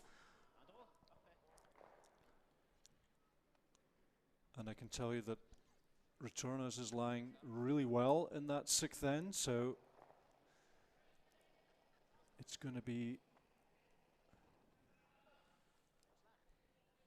a vital finish to that game. Retornaz also in a nice position. He's also won their first 2 games, and if they win this, they will also be sitting nicely at the top of the pile. Retornaz 6th in the draw shot, but that's overall with all the teams, as we see Mr. Ulrich Schmidt in the center there. Oh my goodness, it's been a long day. Sorry to keep you awake, Ulrich.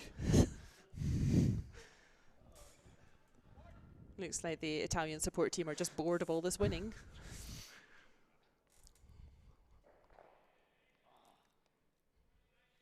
Ulrich, of course, played a number of European Championships and World Championships for Denmark.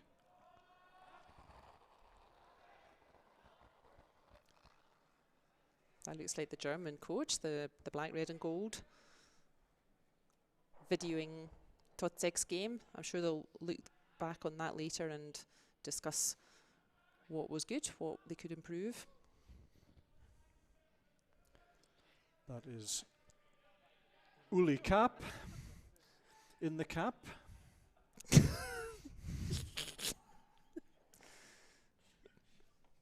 Now Uli's wide awake, you see, focused on what's going on. Yes, Uli, you're on television. And there we are, this beautiful arena here in Champéry. I first came to this arena in 2010, and I think it was pretty much freshly built just before then, so it's been a terrific facility for this alpine village. We've had a number of championships here over the years. Twice the main European championships have been here in this arena, 2010 and 2014. And both were fantastic events, I have to say. Probably my favorite 2 Europeans of the last 20 years. I do remember watching, I think it probably was in 2010, but one of them, and the final was Thomas Olsrud against Niklas Edin, which was simultaneously one of the best games I've ever seen and one of the most depressing, because we all realised that we are nowhere near the level of them. Well, here's a quick question here, Brian, just finally. Curling Nord asks, are the LSD results published, the ones that you read us out earlier? Are they available on the website, or do you think they'll be posted? I received them by email, so I would need to check with the organisation if there's a link somewhere. Let me just find out.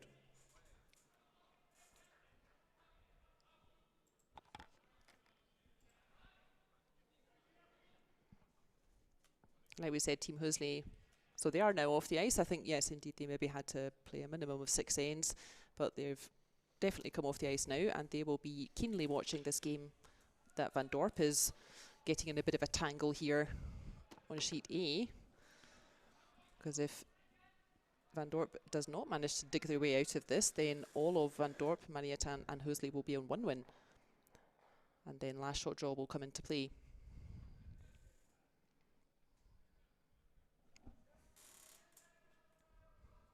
And at the moment, Van Dorp in a bit of a pickle again, you know, in the 6th end. And if I say that's not unusual, that I'm not meaning to trash talk Team Van Dorp, I just mean that they've always played this very aggressive style of curling, always a lot of rocks in play, and just occasionally, this can be the result of that tactic. If Van Dorp's team has a couple of half shots, they can very much end up with a bit of a pickle on their hands with a lot of stones to look at, and that's exactly what seems to have happened in the previous end and in this end.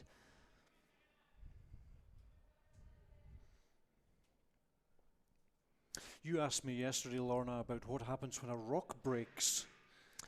Yes, we did. did. Actually, it's a rule that I've never seen before because we've never used it. But here's the rule book here, R2C. If a stone is broken in play, the teams use the spirit of curling to decide where the stones should be placed. If agreement cannot be reached, which never happens, the end will be replayed. Oh, that's interesting. Is spirit of curling, is that a bit like the Jedi Force? And the reason it's the spirit of curling because there's no offending team. You didn't do anything wrong, so it's a good rule, I think. But normally teams will find an agreement on where they think everything would have stopped. Yeah, it's pretty rare that there's a conflict there, I think, and we have to call an umpire to arbitrate. But I've never seen that rule applied, and there are some, or there have been over the years, some rather odd rules in there about broken whiskey glasses and things. But that's the modern WCF rules of curling, dated October 2020. You can find that on the World Curling website. Always good to keep an eye on the rules. They do change, and the WCF actually issues a change document where you can see just the changes highlighted, which is very useful just to keep up to date with the rules of the sport. And actually, Brian, as we talked about yesterday, both you and I thought that if a stone disintegrates, it's the largest piece of the stone that stays in play. And we've now confirmed, no, it isn't, that the teams decide themselves where they thought the stone was supposed to end up. And I must admit, when we discovered that, I did then ask myself how often, and indeed where, were these stones all disintegrating that the rule had to be changed. As we said yesterday, 35 years of curling, Lorna, I've never seen that happen. It didn't actually happen in a game here, it was in practice. But we do need rules. One day it might happen in a very significant event, and then we have to have a rule for it. So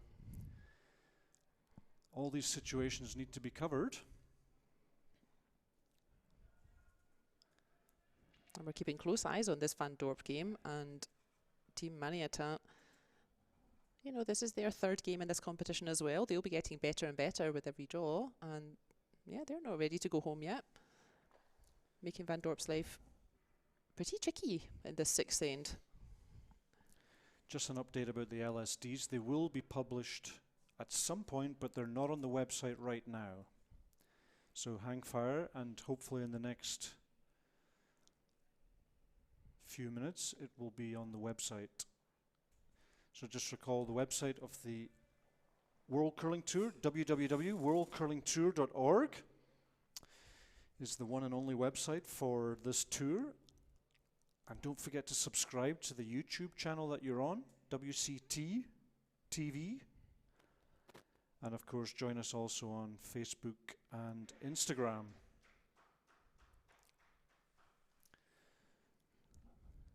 A bit of local support here. You may have heard a bit of a muffled clapping in the background from the gallery, and that's because Team Marietan, who remember agreed very kindly to fill in this draw at the last minute when we had a couple of last minute withdrawals, sadly, due to travel and health restrictions.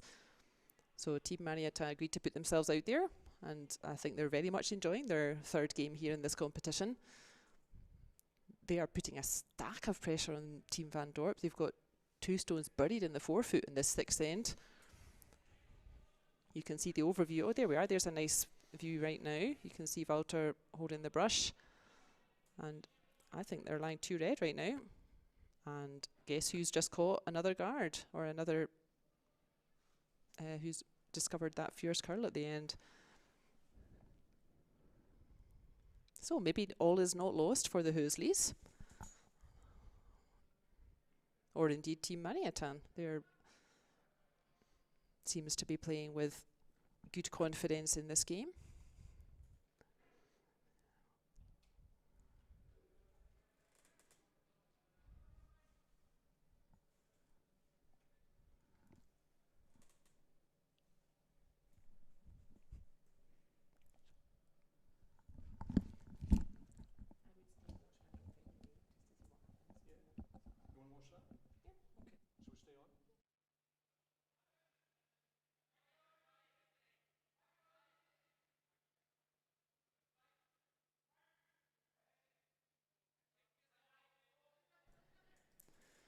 Take a look at this game on sheet A. It's all getting rather exciting down there, Lorna.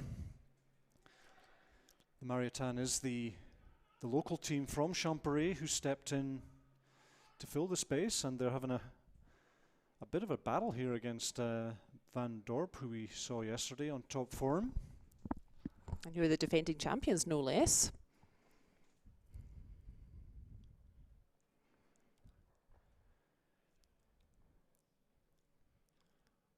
But yeah, Wouter is not going to have easy stones here in the 6th end. They do have last shot. Team Van Dorp. But they're currently lying 2 against, and those 2 reds there at the forefoot, you can see there's a couple of stones in front of them at the moment. So don't get dizzy. We're just trying to rearrange the camera that we can see both ends.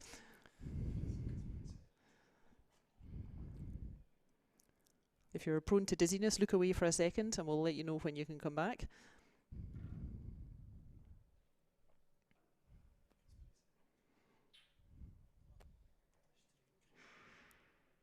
So let's see what Van Dorp's team can do here. They're in a bit of trouble in this game. They're 4-3 down with hammer, Lorna, in this 6th end. Looking to try and chip this yellow into shot position, I think. Maybe using the red, and that's a pretty nice result. I think that's more or less what they wanted.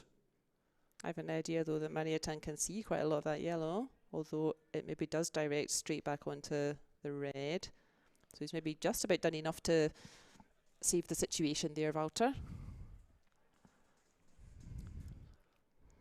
I imagine poor Shari Lebrant, their coach, she's been working with this team for a few years now. I imagine she's pulling her hair out a bit at this. This is not at all what she wants to see. The question here is if Team Marietan can get to the nose of that yellow. It is pretty tight, but I think they can probably just do it. And we did see a rock just over curl here a moment ago, so there is a curl there. So if they could ever get on the outhand here, just to the nose of the yellow, they would leave a very unpleasant situation for the Dutch team with their last stone. Could be lying 2 or 3 against. So this is an interesting shot. Out-turn tap on that yellow. Looks to be hanging now, and it's been overthrown, unfortunately. I wonder if they can get it across the top. Oh my goodness, almost. They almost got it the other way. They obviously planned to hit it straight back, but they almost got it across the top of the red. And it's going to be hard to judge from here. Does perhaps look, from the commentary box, perhaps look like yellow? I agree with you. I think it looks like yellow, but yeah, not the camera completely sure. Angle's not going to be easy to see. But anyway, they're drawing for at least one now. The score is 4-3 for Team Marietan in the 6th end. They're not so easy. With that big curl, you need quite a lot of ice. We can see Van Dorp's got the brush wide, and that yellow just in front of the house. Do you think that will get in the way for a draw on this handle? He's going to have to be careful. It really will. He will. He'll have to negotiate that guard. It's one of those corner guards that gets in the way of the draw to the button, by virtue of it being a little bit close to the centre line there. So this is the last stone of the 6th end. Van Dorp trailing 3 points to 4 against Team Marietan. Chance for 1 point for sure, possibly a 2. Weight looks to be perfect. Now he's just over curling this corner guard, this yellow. Looks to be really nice. They had to wait for the sweeping to let it curl across that guard. I wonder if they had to wait too long. Unfortunately, it's just dropped short. They had to wait because it was, just as you said, Lorna, that yellow guard at the top of the screen there was in the way. And now we will see on the score if that was a stolen point or just 1 point to Holland. It's not clear to me. I think Van Dorp tapped the yellow as if to say, are we agreed it's one yellow? But let's see. Yellow would be Van Dorp. That would bring the scores to 4-4 after 6. Very exciting. But yeah, but I think Team Van Dorp often gets involved in these kind of games. Like I said, that's just their style of play. They often get involved in these real full of stones kind of battles. So they're always fun to watch, Van Dorp's team. And again, I think they're building a lot of fans out there as well. We're getting to see a lot more of Van Dorp's team. So the yellow's been confirmed, Lorna. So it's 4-4 after 6. So we have a 2-end game. And meanwhile, the draw shot rankings are on the World Curling Tour Facebook page. So go ahead and access them. You can catch up with World Curling Tour on Facebook and Instagram, as well as on the website at worldcurlingtour.org.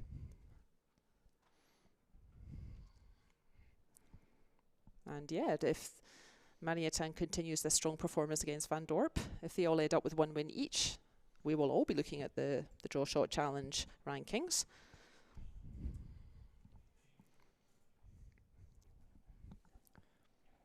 Team De Cruz, they're already safely into the quarterfinals this evening. They won all 3 of their games. I understand now the draw shot has now been published on the World Curling Tour Facebook page, www.facebook.com/worldcurlingtourofficial. That suggests there may be unofficial fan pages out there. Who knew?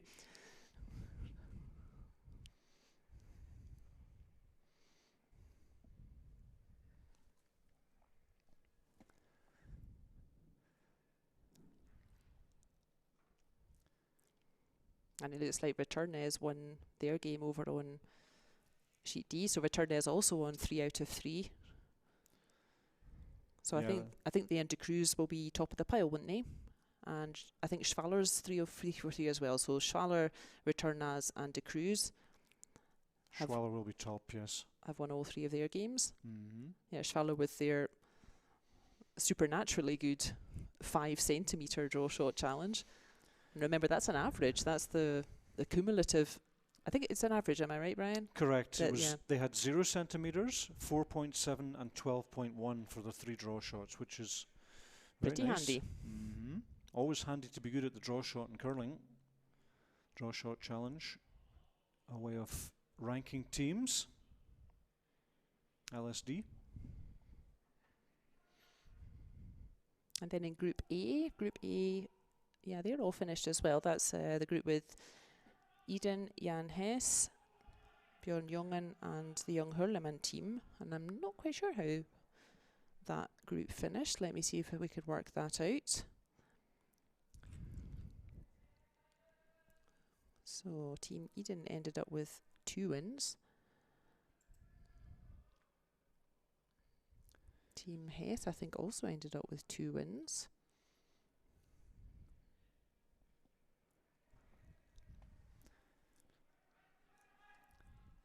Meanwhile, on sheet A, we're just seeing the conclusion of the game between Van Dorp and Team Marietan. Team Marietan with the hammer. 4-4 as you see in the scoreboard in the 7th end.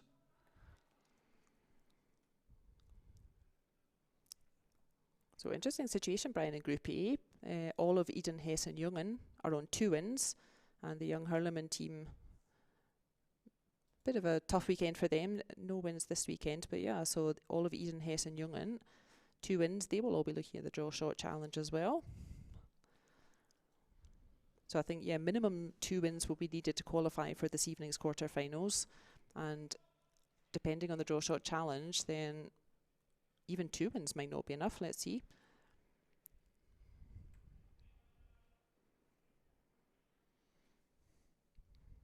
Those games are on at 7:30 Central European Time. That's 2 hours and 10 minutes from now.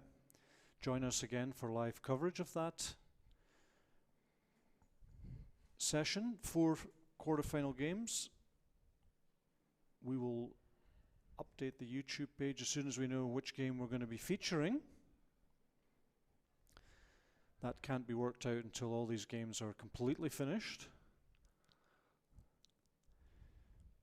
The highest ranked team in terms of wins and draw shot will be ranked 1 all the way through to 8 from the 16 teams which have competed in this event. We should be able to work out who's placed second, Brian, huh? Because only Schwaller, Retornaz and De Cruz are on 3 wins. None of these teams out here can get to 3 wins. But Team 1 will play Team 8, so we don't really know who Team 8 is. That's too complicated to work out until this is finished. So Team 1 will play Team 8. I would suggest that Team 1's probably going to be Yannick Schwaller's team. Team 2 will play Team 7, 3 will play 6, and so on. That's going to be the matchups.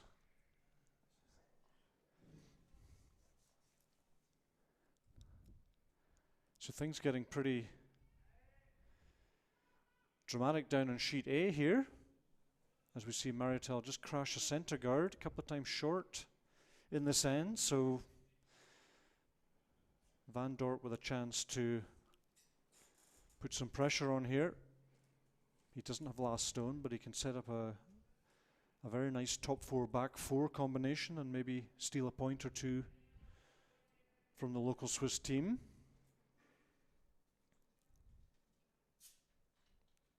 Only 2 games on the ice now, so sometimes the speed changes a little bit, gets a little bit colder. Every person's like a heater walking around on the ice, generating heat, so once teams leave the ice when their games are finished, it does cool down. Just a little, can be just a fraction of a degree, but it can create a little bit of frost or other changes to the ice surface. And that again is all part of our beautiful sport. We will probably never have perfect curling ice, and I think it's a good thing for it. We want that element of surprise as part of the game. You need to read curling ice, and you need to keep reading changes. Exactly, that's very much my Achilles heel. I have played at Skip, and I'm a decent tactician, and I'm a decent throw, but reading ice, I find it very difficult, I must say. And as you move into the arena environment, Lorna, it gets even more complicated because you have fans and you have streams of air moving around the building. And you mean fans, mechanical fans that blow air, but also we have fans in the building who can change the heat. People fans, yeah. They can make the air a bit warmer as well. Sometimes at the World Championships, you might have 6,000-7,000 people packed into an arena to watch a game of curling. And that also has an impact on the ice. So that's where the communication comes in, that everybody's on the same page and people keep talking about that. And teams need to look out for what I call repeat errors, where you maybe crash a guard a couple of times over curl, and then you need to get together and say, come on guys, we know it's curling more here than we think, so let's adapt. And that's one of the keys to curling success, is the ability to adapt to changing ice conditions. And there's all sorts of tools to do that. And very often the team that adapts first is the team that wins. We've got a correction though, and Curling Nord is quite right. Yannick Schwaller is not 3-3. 3 wins and 0 losses. He lost to Klosner yesterday, so that's another group. Group B is also, I think, Schwaller, Schnider and Klosner. They are 2 each. So gosh, there's quite a logjam at the the top of the pile here. So actually only De Cruz and Retornaz unbeaten. That would probably mean De Cruz is currently third in the ranking of LSD and Retornaz is sixth. So that would then suggest that Peter De Cruz would be top of the pile with 3 wins and a good LSD. Retornaz would be second, also with 3 wins and an LSD of 36 centimetres. And then I think every other team in the competition seems to be on 2 wins, so a little bit tricky to work out at the moment. So we will have 6 teams with 2 wins out of 3, and then the draw shot challenge will be applied to work out which team is third, all the way through to which team is 8th. But we can't do any of that, unfortunately, until these games complete.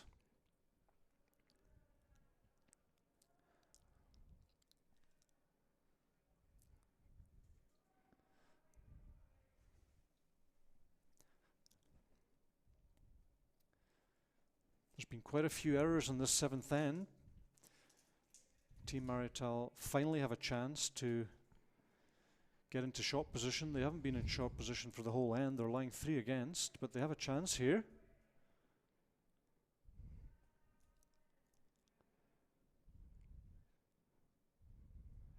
And this time their line is great. They've crashed at least 2 or 3 guards in this end. They've got it this time it's though. Perfect, yeah. Just a hair short, but they can use that. They would like to have been in the blue circle. So Team Van Dorp looking good to steal one here. Maybe more. If you can block this up.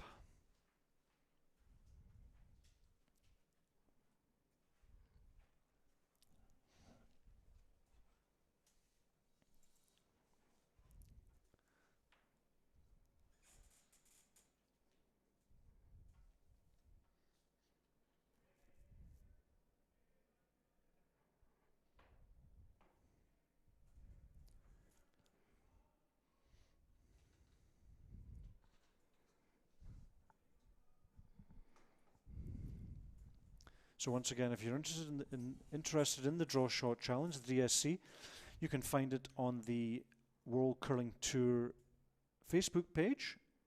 Go to Facebook and put in World Curling Tour Official, and you will find a graphic which shows the state of play for the draw shot to work out if your team's going to make it or not.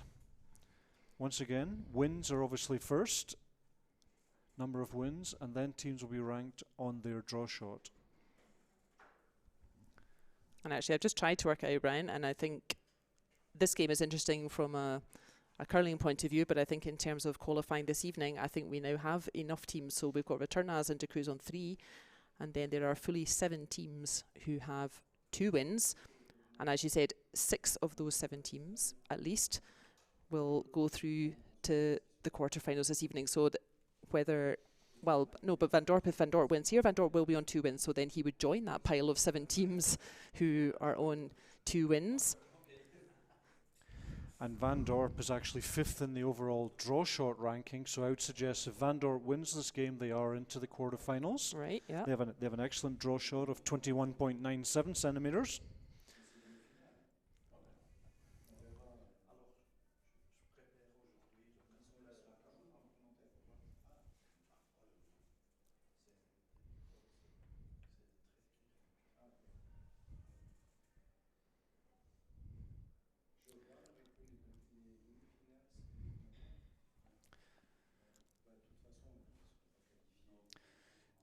So we've just finished our featured game,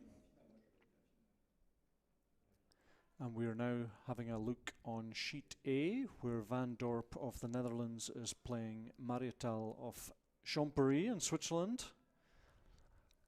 Champéry are playing Red Rocks. It's 4 each. Champéry have the hammer, excuse me. And as you can see there, Van Dorp lying a couple. And we're at the last third stone, third player.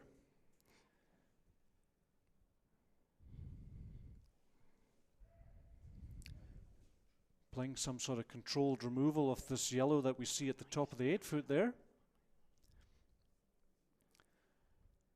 And very close, very nice looking shot. He'll be happy with that, I think. I'm not sure you could do much better. Yeah, they certainly seem to be getting the hang of that curl, don't they, this local team? But Van Dorp sensing an opportunity here. A steal of 1 is great, but a steal of 2 would really change this game. So we're on Skip's first stones.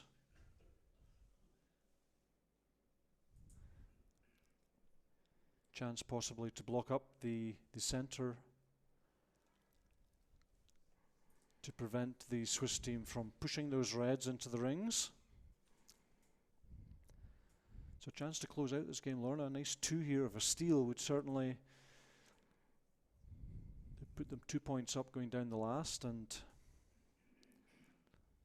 it's not game over by any means, but it would certainly be a step in the right direction for the Dutch team. Well, to your point, Brian, if the Dutch team win out here, their draw shot challenge is strong, so they could expect to qualify for a quarterfinal this evening, and that's not that far away. Joe Retornaz and Peter De Cruz are already having something to eat and putting their feet up a bit. So indeed, Van Dorp, they really want to get this game over with if they've got to play again at 7:30. But yeah, first things first, let's indeed win this game. Otherwise, everyone's going home on this rink. So the Netherlands playing a very nice centre guard there, blocking the rays on the red. So the team from Champéry will need to be a little bit creative here, find a way into that blue circle.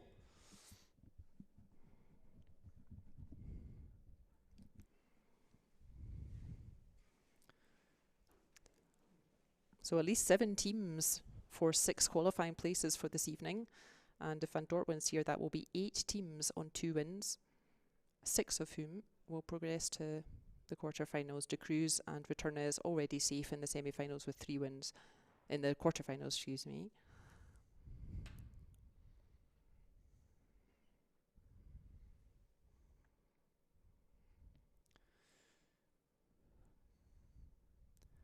So some creativity going to be required here. It's not really obvious how to get a redstone into the blue circle from there.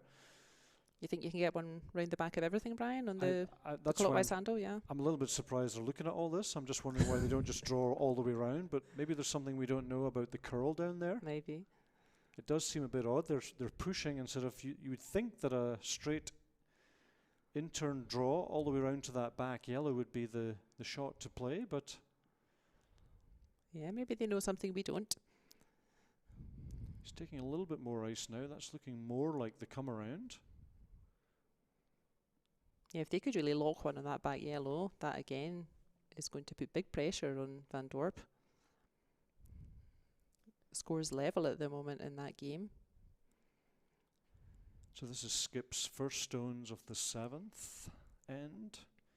Scores tied at 4-4. Champéry playing red stones. Trying to get into shot position here. Set up a possible 2.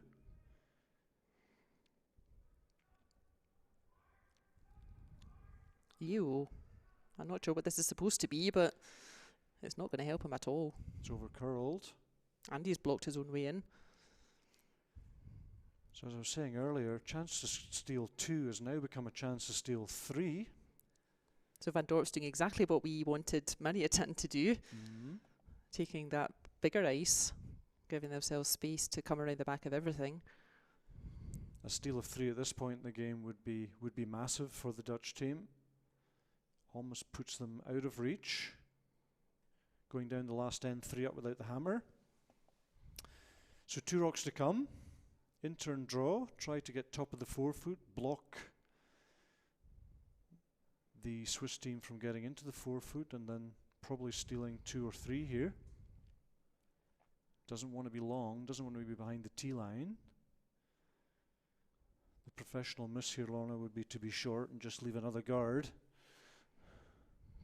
Got a bunch of rocks in play.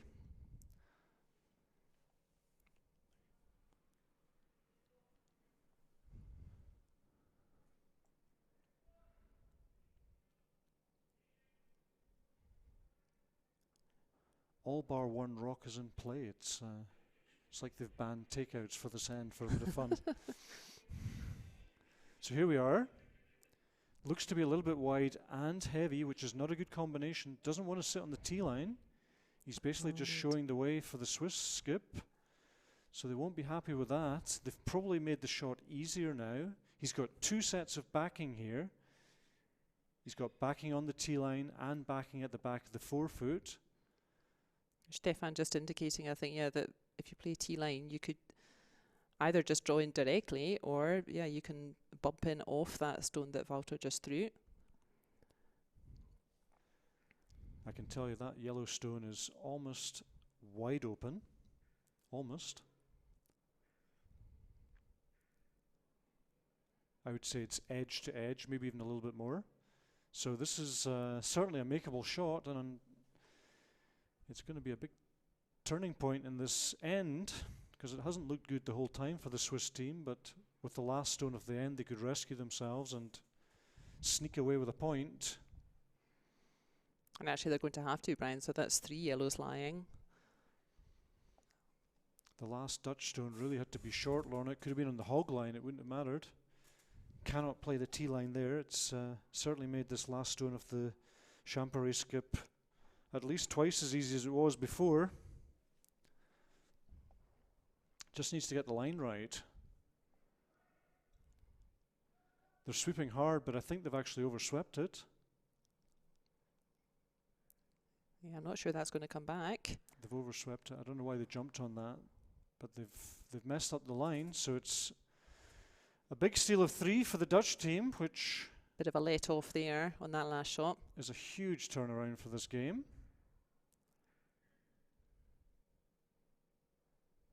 So now 7-4 after 7 ends. They've got a 3 before in this game, though.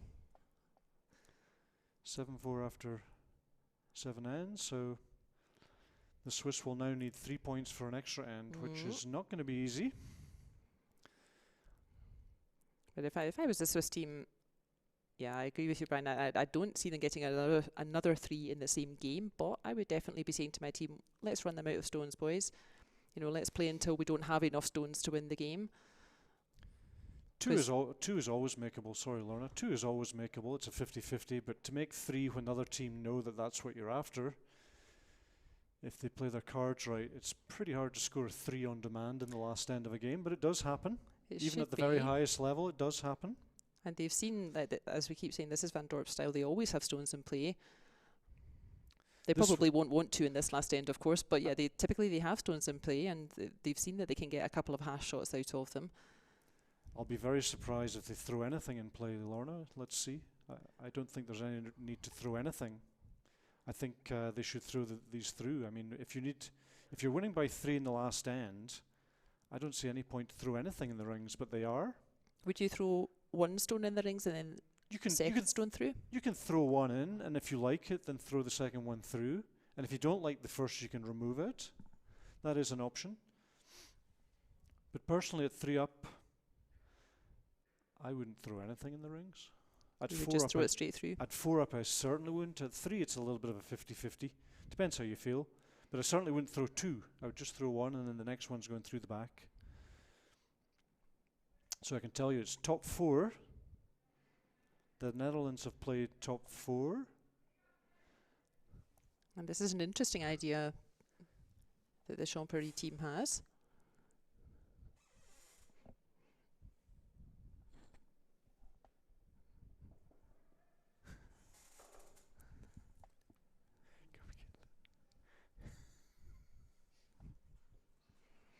So we are going to go back and watch the stones rather than everybody's feet.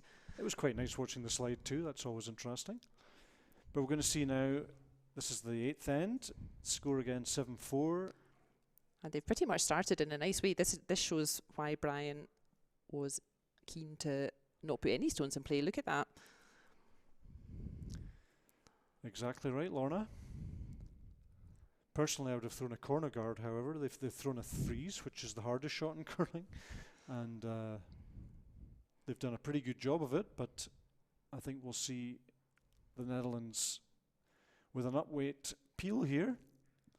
Try to remove at least the red.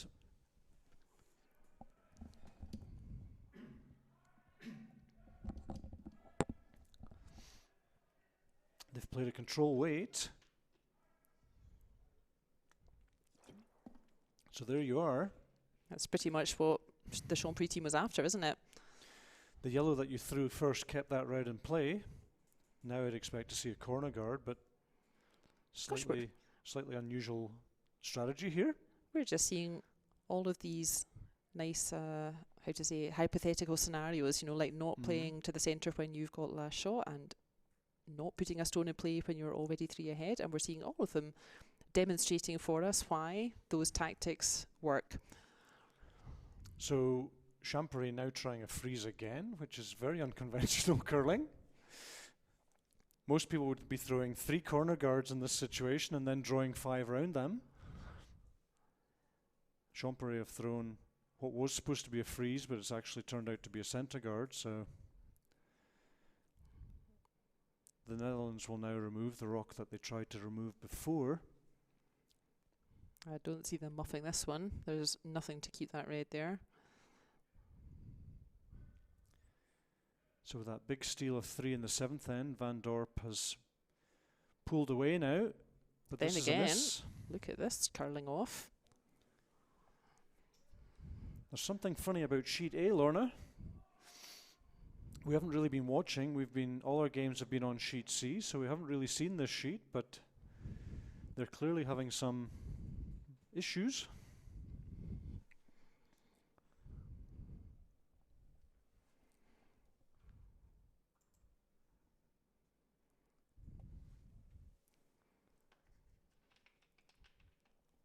It seems to be a little bit like who wants to lose least out there at the moment, rather than who's really trying to take the game by the scruff of the neck and push it over the line.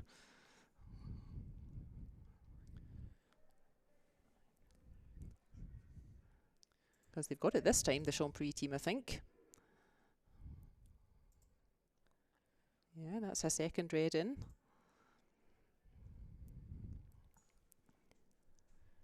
So just to remind you, when these games are finished, they will make the draw for the quarterfinals, which start at 7:30 Central European Time. That's just under 2 hours from now. And go to the Facebook page where that information will be updated as soon as the draw is being made. Facebook.com/World Curling Tour Official. You can also head to the World Curling Tour website, www.worldcurlingtour.org. Follow us on Facebook and Instagram, and of course subscribe to the YouTube WCT TV channel. You can see in the neighbouring sheet that game is still out as well. They're also on their 8th end. And I know we've had some Team Magnusson fans tuning in as well. And they've had a tough weekend. A lot of good learning though, hopefully, for Team Magnusson. They've played some big teams, and yeah, this game going all the way to the 8th end, but Team Todzek are 5-3 ahead. So Team Magnusson also in the position of needing to steal 2 to take this to an extra end. So tough competition for Team Magnusson, but they're really putting themselves out there. They're playing a lot of competitions, and yeah, as Brian and I will tell you, that's how it goes in your first season. You get thumped by basically everyone, and you do your learning, you do your practice, and then guess what? Next season, you're a whole lot better, and you start competing in these games and getting a few wins. So you just have to suck it up a little bit. You have to swallow your pride a wee bit when you're starting out on this road, and just take the beatings, learn from it, and apply that next year. I agree. No shortcuts to. Everybody's had those games at the start of their career. Even the best teams in the world have started somewhere, and that often means disappointments, lots of defeats, as you say. But you toughen up. You learn to be tough to beat, first of all, and then you start that process of actually converting those tough defeats to actual wins. And that's how you develop your curling team. And the top curlers that you see often on the television, they've probably been curling 20, 25 seasons, very often 10,000 hours plus of curling. Takes a long time to become a very mature adept curling team. It's a process, and all these teams have a feeling of how that is. They're all at different stages on that process. And this kind of event, which is offered by the World Curling Tour, is the perfect platform to test your skills, find out what's required to get to the next level, see these teams, play against these teams, figure out what you would do differently the next time round, and develop as a unit. As we see now, Team Champéry lying 3 reds in the circles, but Van Dorp of the Netherlands is in short position. I'm really surprised they're doing this. There are a lot of stones in play, aren't there, for a team who just wants to get off the ice?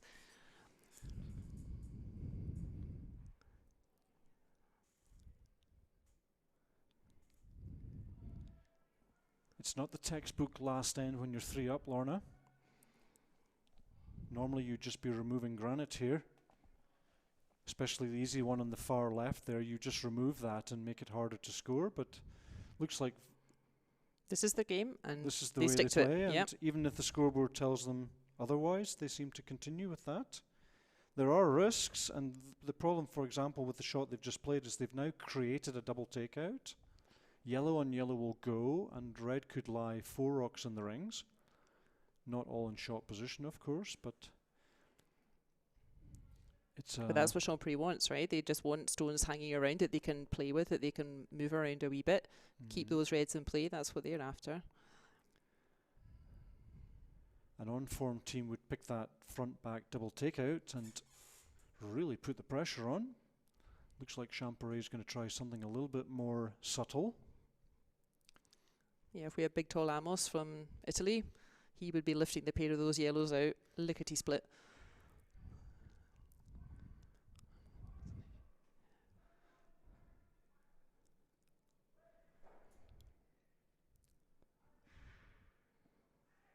Daniel Magnusson next door. Not quite so many stones in play, a little bit more of a classic approach to a final end there. But yeah, Magnusson's got 1 in behind cover, so all not lost yet. But Totzek looking more likely to finish this game out, I think. But I think there's 2 stones still to come, 1 from Magnusson, 1 from Totzek. I think Magnusson is going to lie 2 at the end of this shot, the 2 he needs for an extra end. And then it will be up to 16 Totzek to score 1 instead. Or -1, which would also work. But first things first, Daniel Magnusson had to remove the red, which unfortunately he didn't. So fist bumps all round over there. That's a win for Totzek. Good battle between Totzek and Magnusson out there. So that concludes that group, and that is Retornaz tops that group with 3 from 3. Then Team Easily from Switzerland, they're in the mix with 2 wins. Totzek with 1 win. And a tough weekend for Daniel Magnusson, but I know they've got lots of fans out there. And I hope they've enjoyed their weekend, and I hope we see more of them.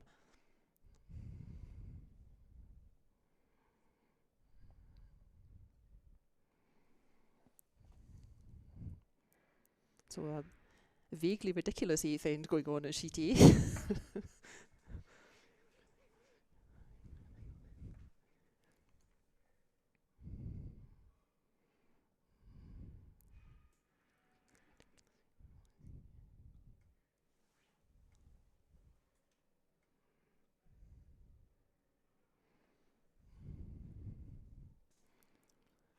Our feature game was De Cruz against Hösli, and De Cruz finished up 8-1, so we've just switched over to Sheet A to see the conclusion of this game between a team from Champéry against Team Van Dorp of the Netherlands. And the Netherlands are leading by 3 stones. It's 7-4, it's the last end. And there's a triple there, Lorna. And yeah, no risk to trying it. There's a lot of red rocks in play. There are plenty of reds hanging around if you can do something about this little cluster of yellows. If red could ever remove those 3 yellows, then they'd be well on their way to 3 or even 4. Not quite sure if this skip has the firepower for that triple. Certainly not the easiest triple, but it is there. Would need to be pretty solid weight. Just off nose, just missing that front red. But it is there. And he is playing an up weight. He sure is. And he's pretty good, I think. I think they seem to have got to grips with the really curl. Good. He's looks not far off. Looks really good. Oh, he's unlucky. He's not bad though. Mm-hmm. He's cleaned out that 4 foot, and for heaven's sake, Netherlands, what a mess. I think Shari will be looking back at this 8th end with them and knocking some heads together after this one. It's an unconventional way of shutting out a game, to be honest. You're winning by 3, you don't have the hammer, and there's about, at one point there was about 10 rocks in play. They want to fine-tune their aggressive curling, which is fine too, as long as you know what you're doing. And to be honest, if they do nose this, then any chance of 3 is gone. So this will be game over if they nose this rock, Lorna. Yeah, I think honestly the last thing everyone else in the ice rink wants is an extra end. That will really eat into the ice time and also the recovery time if Dorp's team wins.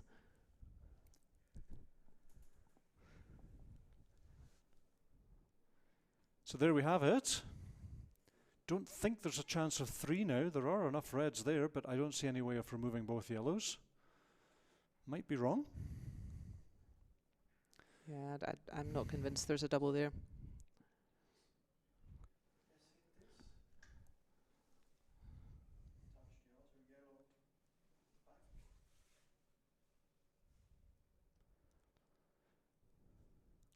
There has to be something there, I think.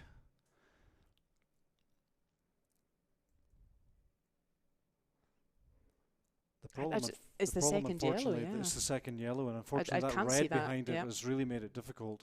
I just if that can't yellow see was that free, if that yellow was free oh, on then the, I'd on take the a run left at there, it. it was definitely possible, but it's kind of frozen against that red, so that's an extremely difficult double there. But it is possible, physically possible. But the real trick will be to somehow avoid hitting that red at the back, because you need 3. And for the 3, you're not going to use your shooter because it's gone onto sheet B at this point. So last stone of the 8th end, Champéry trailing by 3, playing red, with the smallest of chances for a 3 in this final end. Nothing to lose by trying this big circus shot, why not?